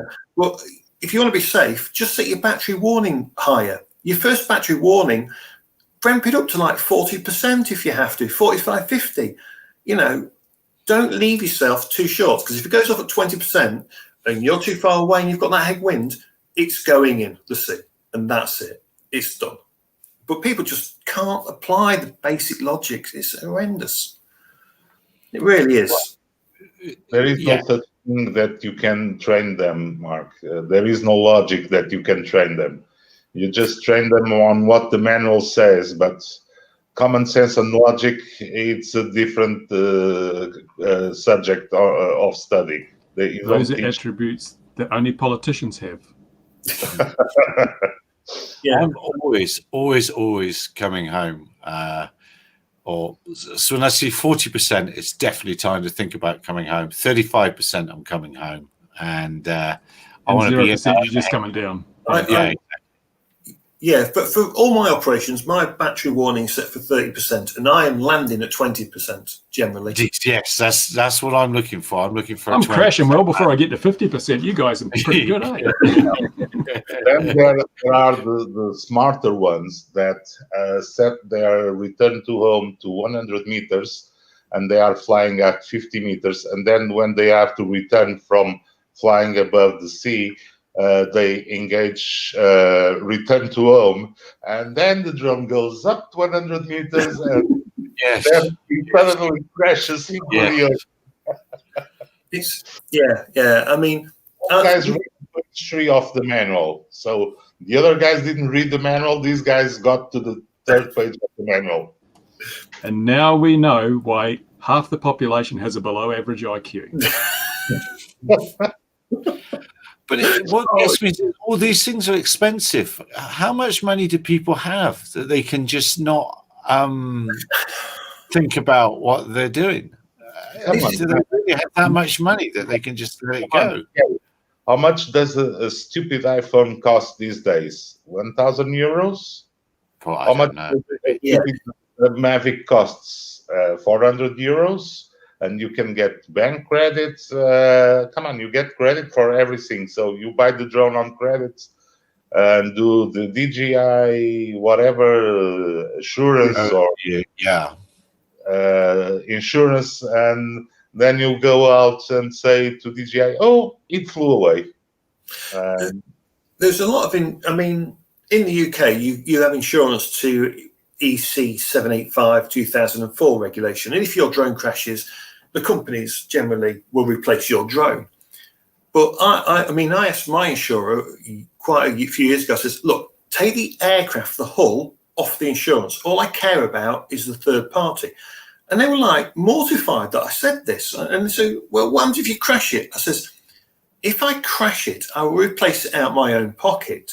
Because I fly model aircraft, when things go wrong and it goes tits up, if that aircraft's going in, we accept that. When you take a model aircraft off for the first time, you've built it, that first flight's the unknown. Who's going to insure me to fly that model aircraft? No one. And I treat the drone as the same thing. Although it's a built machine, I treat it as, I don't want to crash it. Therefore, take the hull off. I don't need that insurance. I don't. It's not. It's a consumable. No, come on. Yeah.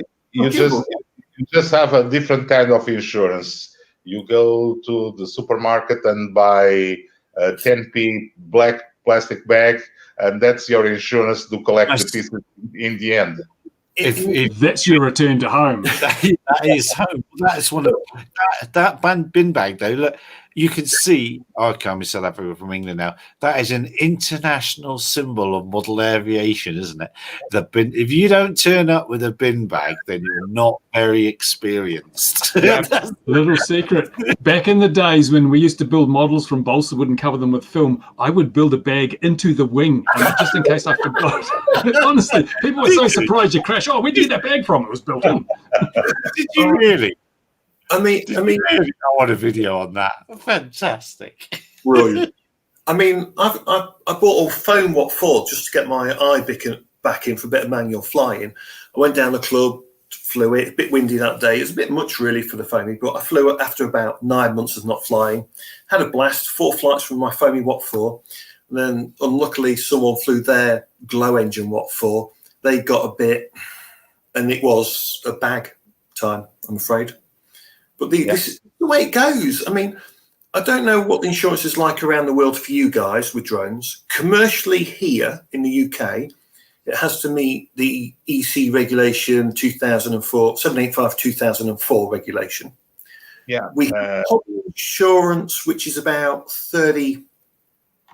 I'm going to say around £33 for BMFA, which is third party liability insurance. So if it gets something, that's cheap. But try to get insurance for 30,000 euros drone with payload.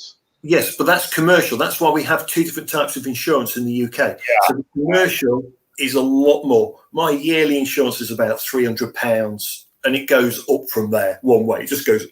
It goes way up from there. I can tell you how much up it goes from there. It just goes one way. You know, if you're flying that M300 or that M210, it's not like this. It's not like this. It's like this. and then we've got a couple of other smaller insurance companies. So there's like FPV UK. They do their insurance and hobby for £19.99. So you can get hobby insurance is really cheap, but our commercial insurance, it can be a few £100s. It can be quite expensive, really. Thousands of pounds. Yeah, when you're flying the rigs you are, Louis, and you're flying near the stuff you're flying near, yes, it does go one way. As we've said before, the insurers do the ultimate risk assessments. The fact they give recreational flyers such cheap insurance kind of proves the case the risks are pretty low. Yes. And I mean, at least your hull's not covered. You know, when we crash, we just know with a hobbyist, we're going to go out, pick up the bits, build another one, aren't we? Come on, you get yourself a 10-year-old car, like, I don't know, Jazz, on the Jazz or something. And I speak about the Jazz that is 10 years old because I know it. And I just paid yesterday its annual insurance of civil liability. And I pay around £150 per year. And if I want to insure the stupid DJI Phantom, I pay 300. So where's the risk assessment of that? Yeah, it's crazy, isn't it? It's because it's a Phantom. It's a Phantom, man. They're always, you see every news story with the drone and it's got a Phantom. Yeah, so it's got to be true. It's got to be true. So every single photo. I've just done my car insurance. My car insurance is only £100 more than my drone insurance. Yeah, the other way, the car insurance is less than the drone insurance. That's weird. Yeah, that It says a lot about your flying. Don't forget, though, we are old blokes, and our car insurance is now cheap. Now, if you were 20 and you were insuring your car would cost you a lot more than your Phantom to insure. A lot more. And you know, if you're going back to the risk assessments, as Bruce says, you've got to imagine every day you go out and you drive at 30 miles an hour. with other cars less than a metre from you at times, and yet that's all right? What? Sometimes with pedestrians on the bonnet too. That might just be me. Some of them aren't very good at holding on either. They're a big mess, those ones that can't. I go through a fortune in wiper arms. It's terrible. Yeah, absolutely. Yeah, I know. It's a nonsense, isn't it? It's all a nonsense. Look, we've been going a long time now. I need to go sleep. I've had a beer. I haven't had a beer since March, and now I'm very, very sleepy. Was there any other stories that anyone saw before we go? Going once, going twice. Thank you very much, gentlemen. And dear viewers, wherever you are in the world, be safe. Thank you very much for joining us. Don't forget, join us again, 2100 GMT next Tuesday for yet more nonsense. I'm trying a little bit here. Everyone else has Patreon and I don't. If you'd like to support the channel, I'd really like you to just share the odd link from SUS News. That would really help. That's like begging, isn't it? Anyway, so that would really appreciate if you enjoy stuff here. Have a look at SUS News. We have the odd occasional breaking story that is unusual to us, very odd. And we'll see you all again next week. Take care, everybody. Cheers for now. Bye bye.